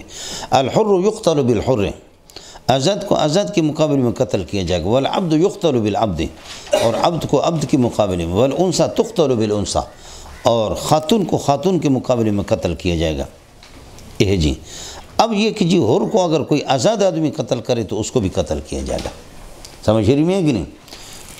اس کا مفہوم مخالف یہ ہے کہ قتل نہ ہو، ہم مفہوم مخالف کے قائل نہیں، لیکن آزاد آدمی اگر کسی حر کو قتل کرے گا تو قصاصاً اس کو قتل کریں گے۔ والانثى تقتل بالانثى، اور مؤنث کو اگر کوئی قتل کرے گا کسی خاتون کو، خاتون کو قتل کرے تو قتل کریں گے، لیکن خاتون کو اگر کوئی مرد قتل کرے تو اس کو قتل نہیں کریں گے، کریں گے ان کو۔ فمن عفی، پس وہ قاتل، من سے مراد قاتل ہے، من عفی لہ من اخیہ، اخی سے مراد ولی المقتول ہے، خیال کر لینا۔ فمن عفی لہ من اخیہ شیء، پس وہ قاتل کے عفی لہ اس کے لیے معاف قرار دیا گیا، من اخی اس کے بھائی کی جانب سے، مقتول کے ولی کی طرف سے، شیء قصاص میں سے کچھ حصہ اس پر معاف ہو گیا، تو فعلیہ اتباع بالمعروف، اب اس اخی پر ولی المقتول پر لازم ہے فعلیہ اتباع بالمعروف، دستور کے مطابق وہ تعاقب کرے، دستور کے مطابق پیچھے لگے اس کے قاتل کے کہ اب اس سے قصاص ہے، اور قاتل پر لازم ہے وعلی القاتل اداء الیہ باحسان، اور قاتل پر لازم ہے کہ وہ قصاص کی دیت کی ادائیگی کرے الیہ الی ولی المقتول باحسان، عمدہ طریقے سے۔ ارے اللہ کے بندے کچھ پڑھا نہیں پڑھا، قصاص نہیں ہوا مولانا، اختیار ان چیزوں میں جیسے کہ یہ حضرات بتاتے کہ اس کو ولی المقتول کو کہ زید نے عمر کو قتل کر دیا، اب عمر کے جو رشتہ دار ہیں ان کو 3 چیزوں کا اختیار ہے، چاہے تو قتل عمد کیا ہے اس نے زید نے تو زید سے قصاص لے لے، چاہے تو اسے دیت لے لے، چاہے تو معاف کر دے۔ یعنی ولی المقتول مخیر بین الامور الثلاثہ، امور ثلاثہ میں اس کو اختیار، سمجھ رہی میں کہ نہیں؟ یہود پر لازم تھا کہ قصاص لے لیں، عیسائیوں پر لازم تھا کہ عیسائی معاف کر دے، قاتل کو معاف کر دے، یہود پر لازم تھا، لیکن اللہ نے ہمیں 3 چیزوں کا اختیار دی، لیکن ان 3 چیزوں کے اندر امام شافعی فرماتے ہیں اختیار ہے ولی المقتول، جو بندہ کٹ گیا قتل ہو گیا اس کے ولی کو اختیار ہے، چاہے تو قاتل سے قصاص لے لے، چاہے تو دیت لے لے، 100 اونٹ، اور چاہے تو اللہ کا بھلا کرے معاف کرے یا کچھ معاف کر دے۔ معاف کر لیا، صلح ہو گئی، معاف کر دیا کہ بھائی آپ سے قصاص نہیں لیں گے، بس دیت دے دو، آدھی دیت 50 اونٹ دے دو، لے لیا۔ اس کے بعد قاتل مطمئن ہو گیا کہ میں نے پیمنٹ کر دیا، اور اس کے بعد کس کر کے اس کو قتل کر دیا ولی مقتول نے، جیسے کہ پٹھان بلوچ کرتے۔ دونوں ماشاءاللہ شریف ہیں نا، سمجھیں، دونوں مزاج شناس شریعت کے مزاج کو جانتے ہیں، اس طریقے پر کرتے ہیں، تو اس کے لیے سخت وعید ہے، جیسے کہ ابھی آپ کے سامنے آئے گا۔ لیکن یہاں یاد رہے کہ یہ جو 3 چیزیں ہیں کہ ولی المقتول کو اجازت ہے چاہے تو قصاص لے لے قاتل سے، چاہے تو دیت لے لے، چاہے تو معاف کر دے، لیکن امام ابو حنیفہ فرماتے اصل چیز قصاص ہے۔ ولی مقتول یہ کہتا ہے کہ بھئی ہم آپ سے قصاص نہیں لیتے، ہمیں دیت دے دو، اور قاتل کہتا ہے کہ نہیں، میں دیت نہیں دے سکتا، بوڑھا ہو گیا ہوں، میرے پاس 1 کروڑ 2 کروڑ اپنے چھوٹے چھوٹے نکیوں کے واسطے، بچوں کے واسطے میں نے رکھا، مجھ سے قصاص لے لو۔ تو امام صاحب فرماتے اصل چیز قصاص ہے۔ قاتل اگر انکار کرتا ہے کہ میں دیت نہیں دیتا، مجھ سے قصاص لے لو، تو اس کو مجبور نہیں کر سکتے، وہ قصاص سے لے لے، اصل چیز قصاص ہے۔ آپ کو مسئلہ سمجھ؟ اب آپ کہیں گے کہ کیا اس طرح دنیا میں ہے کہ کوئی قاتل قتل کرے، جان بوجھ کر کے قتل کرے، پھر اس کے بعد یہ ہے کہ مال سے گریز کرے کہ مال دیت 100 اونٹ تو میں نہیں دیتا، لہذا مجھ سے قصاص لے لو، اس طرح ہے؟ بالکل ہے، بلوچ پٹھان اس پہ ہے، پہلے نمبر پر ہے۔ بہت سے لوگ ہیں کہ اللہ آپ کا بھلا کرے۔ ہمارے حضرت استاد یہاں آئے مولانا عبدالحق دامت برکاتہ اللہ علیہ، جن سے میں نے بخاری شریف حفظ کیا تھا 1417 میں، تو جہاں مسجد عائشہ ہے، عمرۃ التنعیم، جہاں تنعیم مسجد عائشہ سے لوگ عمرہ کرتے ہیں، اس سے باہر والا حصہ یہ پورا حدود حرم ہے، اس سے باہر ایک میدان ہے، گراؤنڈ ہے، تو جو آدمی قاتل ہوتا ہے یا چوری کرتا ہے، جس پر وہ حد نافذ کرتے حدود حرم سے باہر، وہاں مکے والے جمع ہوتے، لوگ اعلان ہوتا کہ فی الحال سے، پھر وہ یہ کہ اس کی آنکھیں باندھ دیتے، ہاتھ اس کے پیچھے باندھ دیتے ہیں، اور جلاد آ کر کے اس کی گردن اڑاتا ہے۔ لیکن جب لوگ جمع ہوتے ہیں اور مقتول کے ورثاء کو بھی جمع کیا جاتا، کہتے کہ معاف کرو، کیا خیال ہے، ابھی تو فیصلہ آپ کے حق میں ہو چکا کہ اس سے قصاص لیں گے، آپ معاف کرتے تو کریں، نہ کرے تو گردن اڑا دیتا ہوں، معاف کرو، سمجھے؟ یہ دیت بھی نہیں دے رہا، دیت بھی نہیں دے رہا، وہ کہتے میں نہیں دیتا، آپ معاف کریں نہیں کرے تو گردن اڑا دیتے۔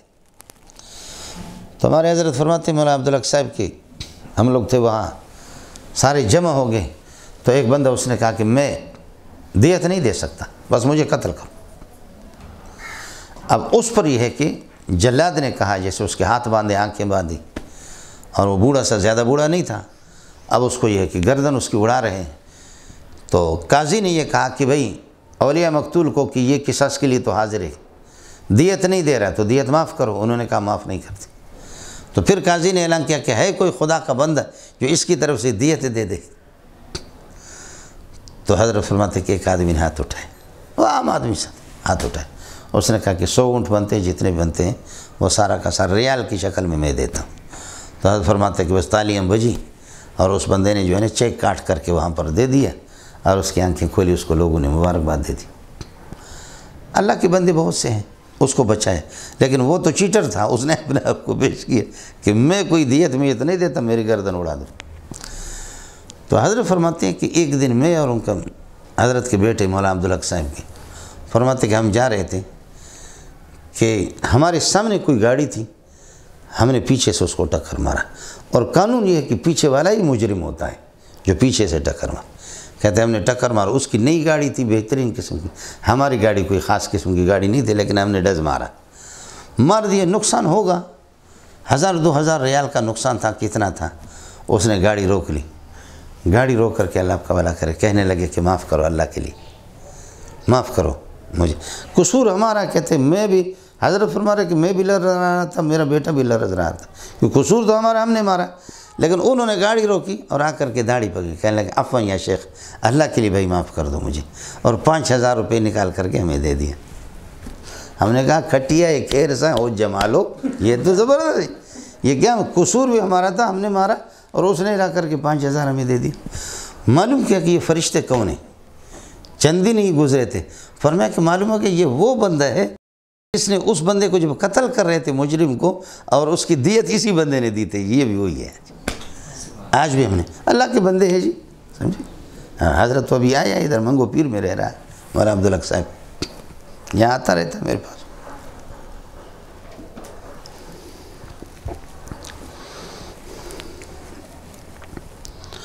فمن عفی لہ من اخیہ، بس جو قاتل کو عفی لہ من اخیہ کہ اس کی بھائی کی جانب سے شیء من الدیت، دیت کا کچھ حصہ اگر معاف ہو جائے، یعنی ولی مقتول کی طرف سے، فعلیہ فعلی ولی المقتول، یہ خبر مقدم حذف نکال رہا ہوں، سمجھے؟ فعلیہ اتباع بالمعروف، دستور کے مطابق اس کے پیچھے لگے گا، قاتل سے دیت مانگے گا، واداء الیہ باحسان، اور قاتل پر لازم ہے کہ الی ولی المقتول، ولی مقتول کو عمدہ طریقے سے، خوبصورت طریقے سے ادا کر کے دے دیں۔ ذالک، یہ معاف کر دینا، تخفیف من ربکم، اللہ کی طرف سے تمہارے لیے، یا یہ مذکورہ طریقہ، یا یہ معاف کر دینا، یہ اللہ کی طرف سے تمہارے لیے سہولت، تخفیف تسہیل من ربکم، ورحمت، اللہ کی خصوصی رحمت ہے، برخلاف یہ تمہارے ساتھ خصوصی پیکیج ہے، جبکہ سابق امتوں پر، یہودیوں کے لیے میں نے عرض کیا کہ ان پر لازم ہے کہ وہ قصاص ہے، اور اللہ آپ کا بھلا کریے کہ عیسائی ان پر یہ ہے کہ معافی۔ فمن یعتدی بعد ذالک، کا معنی بعد العفو، معافی کے بعد معافی ہوگی، فمن یعتدی بعد ذالک، معافی کے بعد پھر بھی اگر کوئی ولی المقتول حد سے زیادہ تجاوز کرتا، قتل کرتا قاتل کو، فلہ عذاب علیم، اسی ہی کے لیے عذاب علیم ہے، سمجھے؟ اب قتل سے بچنا اس کا آسان طریقہ یہ ہے کہ نظام قصاص کو لاگو کر دو، لازم قرار دو، تو قتل کی گرم بازاری نہیں ہوگی۔ یہ ہے وَلَكُمْ فِي الْقِصَاصِ حَيَاةٌ يَا أُولِي الْأَلْبَابِ، کچھ پہلے پڑھ گیا، ربط سمجھ میں آئی نہیں ہے؟ وَلَكُمْ فِي الْقِصَاصِ حَيَاةٌ، اور قصاص کے نظام قصاص کے اندر تمہارے لیے زندگی بہترین، یا اولی الالباب، عقل مندوں، لعلکم تتقون، تاکہ تم متقی بن جاؤ، یا لعلکم تتقون القتل، قتل سے ہے کہ تم لوگ یہ ہے کہ بچ جاؤ۔ اب قصاص کے اندر تمہارے لیے حیات ہے، وہ کس طریقہ پر ہے؟ اس طرح قاتل کو جب پتہ چلے گا کسی کو ناحق جان بوجھ کر کے قتل کروں گا تو مجھے یہ ہے کہ قصاصاً قتل کیا جائے گا، تو پھر قاتل جرأت نہیں کرے گا قتل کرنے کے، لہذا قاتل بھی محفوظ ہو گیا اور مقتول کی جان بھی اسے محفوظ۔ وَلَكُمْ فِي الْقِصَاصِ، فی نظام القصاص، نظام قصاص کے اندر تمہارے لیے حیات، زندگی، دنیا کی زندگی اسی میں۔ یا اگر قاتل نے قتل کر لیا، ایک کو قتل کر لیا، تو پھر اس کو تم قصاصاً قتل کر دو، تو پھر قتل کی گرم بازاری نہیں ہوگی، ایک بندہ قتل ہو گیا۔ اور اگر قتل نہیں کرو گے اور یہ اس طریقے پر محمل ہوگا تو پھر 600 روپے کے اندر یہ کہ قتل کریں گے لوگوں کو، جیسے کہ وزیرستانی اور پٹھان اور بلوچ یہ دل کھول کر کے حکومت کی جاسوسی کر کے اپنے بھائیوں کو 600 روپے، 1600 روپے، 1500 روپے، 1500 روپے فی بندے کو ملتا ہے، نشاندہی کرتے یہ چور ہے، جبکہ وہ چور نہیں ہے۔ ذاتی دشمنی کسی سے ہو گئی تو اب وہ حکومت کا چمچہ بنا ہوا ہے، لہذا اس سے قتل۔ یہاں ہمارے کس قسم کے SHO، TPO، DIG، کس قسم کے لوگ، ظالم قسم کے لوگ آتے ہیں اور اس سے ہزاروں قسم کے معصوموں کا خون بہا ہے۔ آئے سمجھ؟ آپ کا تعلق پولیس کے ساتھ مضبوط ہے، آپ کا تعلق فوج کے ساتھ ہے، آپ کی فیکٹری کا بل آ گیا 80 لاکھ روپے، 80 لاکھ روپے فیکٹری کا آپ کا بل آ گیا، آپ یہ کر دیں فوجی کی گاڑی میں سوار ہو جائیں، سمجھے میں؟ فوجی کہ آگے آپ کا رشتہ دار ہے، عزیز ہے، کوئی میجر ہے، وہ اس کے ہاتھ میں دے دے یہ بل 80 لاکھ والا اس کے، اور جیسے جا کے واپڈا والوں کے پاس گاڑی بریک کر دی، ماشاءاللہ فوجی ہیں، جناب میجر صاحب آ گئے، ہاں بھائی ادھر واپڈا والے کو کہہ رہے ہیں ادھر آؤ، تو آ گیا یہ بل دیکھو 80 لاکھ کے بل تم نے بھیجا۔ اب وہ واپڈا والے اذا زلزلت الارض زلزالہا، ان کے لیے مسئلہ خراب، کہتے ہیں سر تھوڑا سا آپ صبر کیجئے، تھوڑا سا صبر کیجئے، سمجھے؟ اور جا کر کے اس نے دیکھ لیا، ادھر سے کہتے ہیں جی ایک نقطہ زیادہ لگے، ایک نقطہ کاٹ دو تو کتنا بنے گا؟ ہاں 8 لاکھ ہی بنتے، 8 لاکھ ہی بن گئے، ایک ہی نقطے نے محرم سے مجرم بنا دیا۔ تو اب یہ کہ ایک نقطہ کاٹ دیا تو بجائے 80 لاکھ کے تو 8 لاکھ ہی ہو گیا۔ یہ ہے جی کمال، آیا مسئلہ سمجھ؟ اس سے 1500 روپے، 1600 روپے لے کر کے، اس سے 1500، 1600 روپے، 5 ریال روپے نہیں بنتے، اللہ پر 50 ریال بھی عربوں کے نہیں بنتے، یہ حال ہے۔ وَلَكُمْ فِي الْقِصَاصِ حَيَاةٌ يَا أُولِي الْأَلْبَابِ لَعَلَّكُمْ تَتَّقُونَ۔ لیکن جب قصاص لیا جاتا تو اس وقت وصیت کی بھی ضرورت ظاہر ہے کہ اللہ پر وہ موضوع القتل ہے، قتل کے وقت اس وقت وصیت بھی ہو گیا مولانا۔ موت کے وقت آدمی وصیت کرتا ہے۔ کتب علیکم اذا حضر احدکم الموت، جب تم میں سے کسی کی موت قریب آ جائے، موت قریب آ گئی، یعنی موت کے اسباب یہ ہے کہ ان ترک خیرا، اگر اس نے مال چھوڑ دیا تو کتب الوصیت علیکم، وصیت تم پر فرض ہوگی، للوالدین، والدین کے لیے، والاقربین، اور اقربین رشتہ داروں کے لیے، بالمعروف، دستور کے مطابق۔ تو حق الوصیت، حق ھذا العیسیٰ و حقا علی المتقین، یہ متقین پر یہ ہے کہ بالکل پکا ٹھکا یہ کہ ثابت ہے یہ وصیت۔ پہلے والدین اور اقربین ان کے لیے وصیت لازم تھی، اب مسئلہ یہ ہے کہ ذوی الفروض اور عصبات جن کے حصے مقرر شرعاً ان کے لیے وصیت کی اجازت نہیں ہے، لہذا یہ آیت کلی طور پر نہیں، کچھ جزوی طور پر گویا کہ اس کی تخصیص ہو گئی۔ لا وصیت لوارث، وہ وارث جس کو حصہ ملنا ہے اس کے لیے وصیت کی اجازت نہیں ہے۔ اللہ کے لیے کچھ پڑھا نہیں پڑھا، یہ کچھ تخصیص اس میں ہوگی۔ فمن بدل العیسیٰ، ہو ضمیر کا مرجع عیسیٰ، فمن بدل العیسیٰ، جو وصیت کو بدل دے گا بعد ما سمعہ، جبکہ وصیت اس نے سن لی، فإنما اسمہ، فرماتے اس کا گناہ، اس تبدیلی کا گناہ، کائن علی الذین یبدلونہ، ان لوگوں پر ہے کہ جو وصیت کو بدلتے ہیں۔ یبدلونہ ہو آ رہا، یہ وصیت نہیں بلکہ عیسیٰ کی طرف راجع، تو پھر مذکر بنے گا۔ ان اللہ سمیع، اللہ تعالیٰ موسی کی بات کو بھی سنتا ہے، علیم بنیت، اس کی نیت کو بھی جانتا ہے، کس نیت میں اس نے وصیت کر لی۔ فمن خاف من موسن، درمیان کا کوئی بندہ، فمن خاف جو اندیشہ رکھتا ہے، ڈر لگتا ہے، من موسن وصیت کرنے والے کی طرف سے کہ جنفن، اس نے طرفداری سے کام لے لیا، حق سے اس نے روگردانی کی ہے، جنفن طرفداری سے کام لیا، او اسمن، یا یہ کہ اللہ آپ کا بھلا کرے گناہ کا ارتکاب کیا ہے، زیادہ جان بوجھ کر کے اس نے ظلم کیا ہے، فاصلح بینہم، وہ موسیٰ لہم اور موسی ان کے درمیان میں صلح کرتا ہے، موسیٰ لہم کے درمیان میں، فلا اسم کائن علی الموسع علی المصلح، اس صلح کرنے والے پر کسی قسم کا یہ کہ کوئی گناہ نہیں ہے۔ ان اللہ غفور الرحیم، بے شک اللہ تعالیٰ کی یہ کہ ذات غفور الرحیم ہے۔ اڑے علماء کرام کچھ پڑھا نہیں پڑھا، یہ ہے جی مسئلہ۔ اب جب کہ اقام الصلاۃ و آت الزکوٰۃ، اقامت الصلاۃ اور ایتاء الزکوٰۃ کے قوانین بھی آپ کے سامنے آ گئے، اور اس کے بعد وصیت کا قانون بھی آ گیا۔ یہ سب کے سب یہ وہ امور ہے، الامور المصلحۃ للجہاد، جہاد کے لیے ضروری ہے، سمجھے۔ اب ان میں سے یہ ہے کہ یا ایھا الذین کتب علیکم الصیام، صیام کا بھی ظاہر اقام الصلاۃ و آت الزکوٰۃ اب کے سامنے گزرا ہے۔ تیسری چیز ہے کہ روزے کا بھی اہتمام کرو۔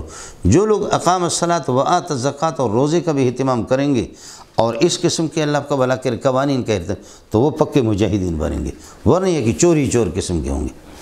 اور کچھ پڑھا، اس وجہ سے اب روزے کا تذکرہ کر رہا ہے۔ یہ گویا کہ اللہ کا بھلا کرے قاعدہ ثالثہ ہے کہ مجاہدین کے لیے ضروری ہے کہ وہ اس روزے پر فرائض روزے کا بھی اہتمام کرے۔ جہاد کے دوران آپ کو اجازت ہے کہ ترک کر دو، بعد میں یہ کہ قضا کر لینا۔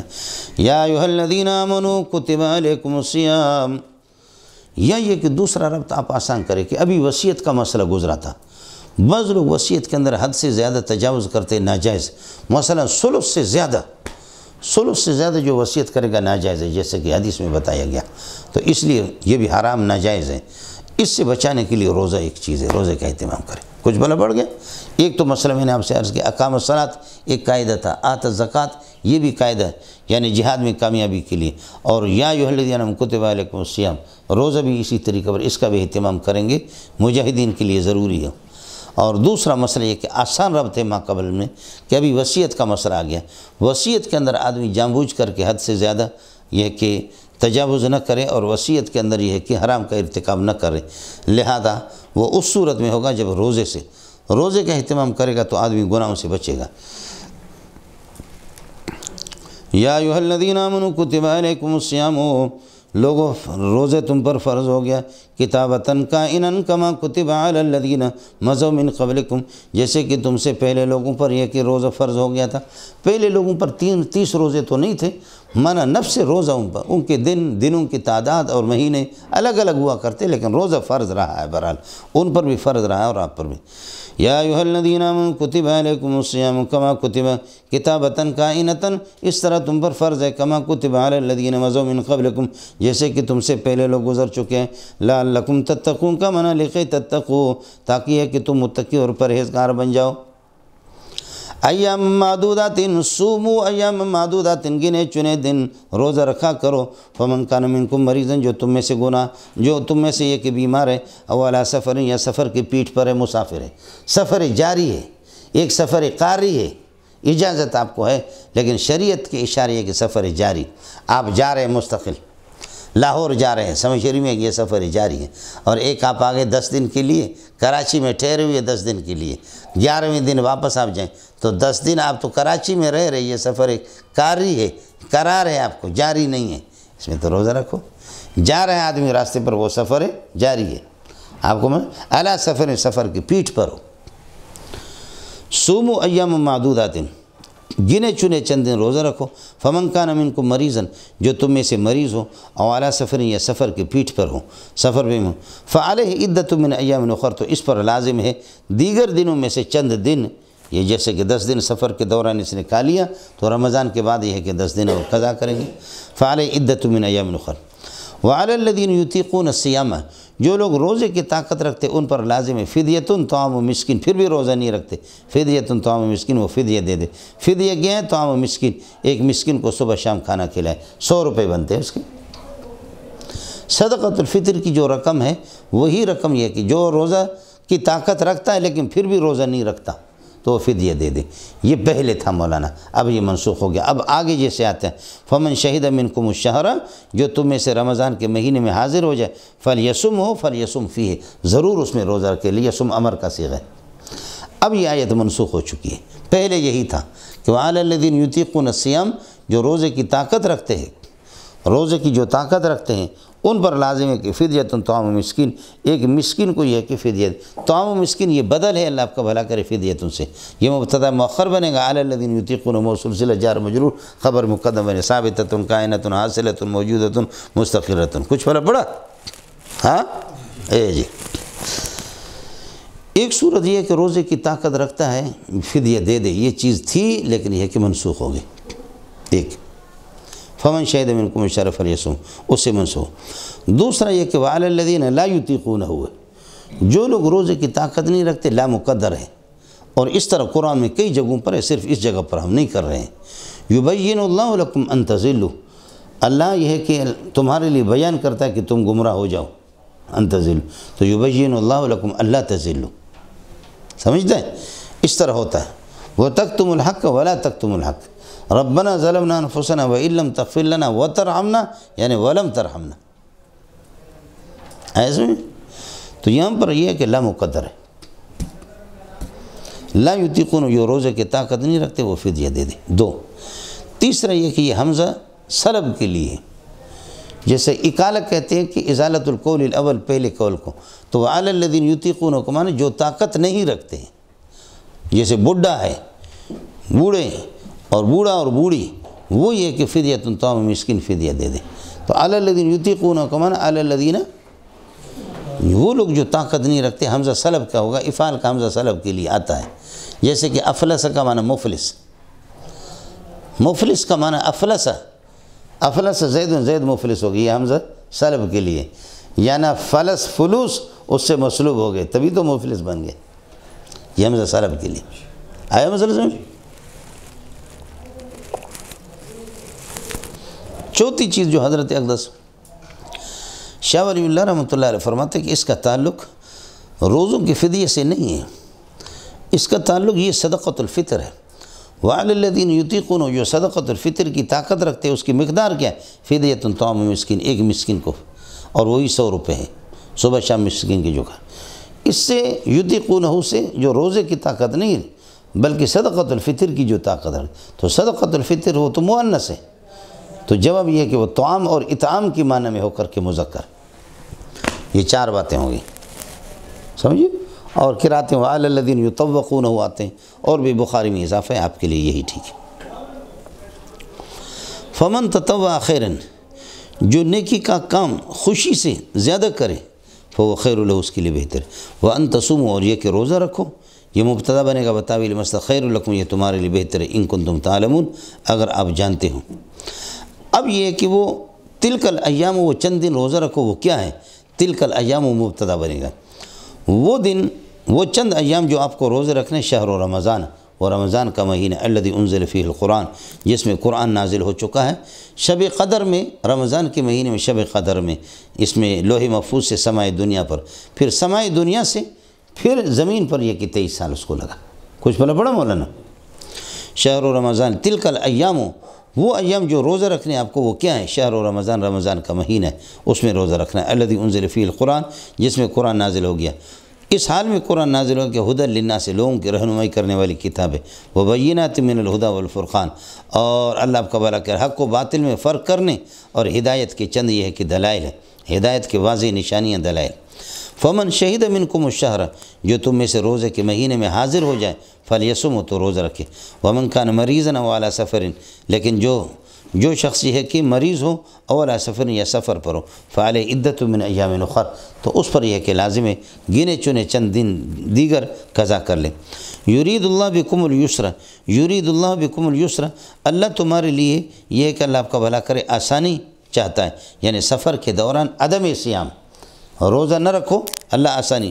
یرید اللہ بکم الیسر فی عدم سفر، فی عدم الصوم فی سفر، سفر کے دوران روزہ نہ رکھنا، اس میں اللہ تمہارے لیے آسانی چاہتا ہے۔ ولا یرید بکم العسر، اور اللہ تعالیٰ تمہارے لیے سفر کے دوران روزہ رکھنا یہ عسر ہے، عسر کو نہیں چاہتا۔ اور فرماتے ہیں کہ وَلِتُكْمِلُوا الْعِدَّةَ وَشَرَعَ لَكُمْ رمضان، رمضان کے روزے اللہ پاک نے تمہارے لیے لازم قرار دیا۔ وَشَرَعَ لَكُمْ صَوْمَ رمضان لِتُكْمِلُوا الْعِدَّةَ، تاکہ یہ 30 دن ہونا، 30 دن تم پورا کرو۔ وَلِتُكَبِّرُوا اللَّهَ عَلَى مَا هَدَاكُمْ، تاکہ اللہ کی کبریائی بیان کر دو، عَلَى مَا هَدَاكُمْ لِأَجَلِ مَا هَدَاكُمْ، یہ اللہ تعلیل کے لیے، عَلَى مَا هَدَاكُمْ لِمَا هَدَاكُمْ، کہ اللہ نے جو ہدایت دی اس کی بنیاد اللہ کی کبریائی، یہ تکبیرات تشریق، تکبیرات عید الفطر مراد ہے۔ وَلَعَلَّكُمْ تَشْكُرُونَ، اور یہ کہ وَلَعَلَّكُمْ تَشْكُرُونَ، تم یہ کہ شکر تاکہ ادا کر دو۔ وَلَعَلَّكُمْ تَشْكُرُونَ نعمت القیام، نعمت الصیام، نعمت صیام کی۔ اب اس کے بعد مسئلہ یہ ہے کہ اللہ ہمیشہ قریب ہے، لیکن روزے کی حالت میں انسان سے اور زیادہ قریب ہو جاتا ہے، اس لیے اللہ سے مانگو، عام دنوں میں بھی مانگو، لیکن روزے کی حالت میں زیادہ مانگا کرو۔ وَإِذَا سَأَلَكَ عِبَادِي، ربط سمجھ میں نہیں ہے؟ وَإِذَا سَأَلَكَ عِبَادِي عَنِّي، میرے بندے میرے بارے میں یہ کہ پوچھیں کہ میں کہاں ہوں، کس طرح، تو فَإِنِّي قَرِيبٌ، میں اپنے علم کے اعتبار سے قریب ہوں اپنے بندوں سے۔ اجیب دعوت الداعِ، پکارنے والے کی فریاد کو میں قبول کر لیتا ہوں۔ اذا دعانی، جب مجھے پکارتا ہے، فلیستجیبوا لی، پس چاہیے لوگوں کو کہ میری دعوت پر لبیک کہہ دیں، میری بات مان لیں۔ جب میں اتنا قریب ہوں تو فلیستجیبوا لی، لہذا یہ کہ میرے دعوت پر لبیک کہہ دیں، اور ولیؤمنوا بھی، مجھ پر ایمان لائیں، لعلہم یرشدون، یقیناً ان کو رشد اور ہدایت یہ کہ مل جائے گی۔ ہو گیا مولانا؟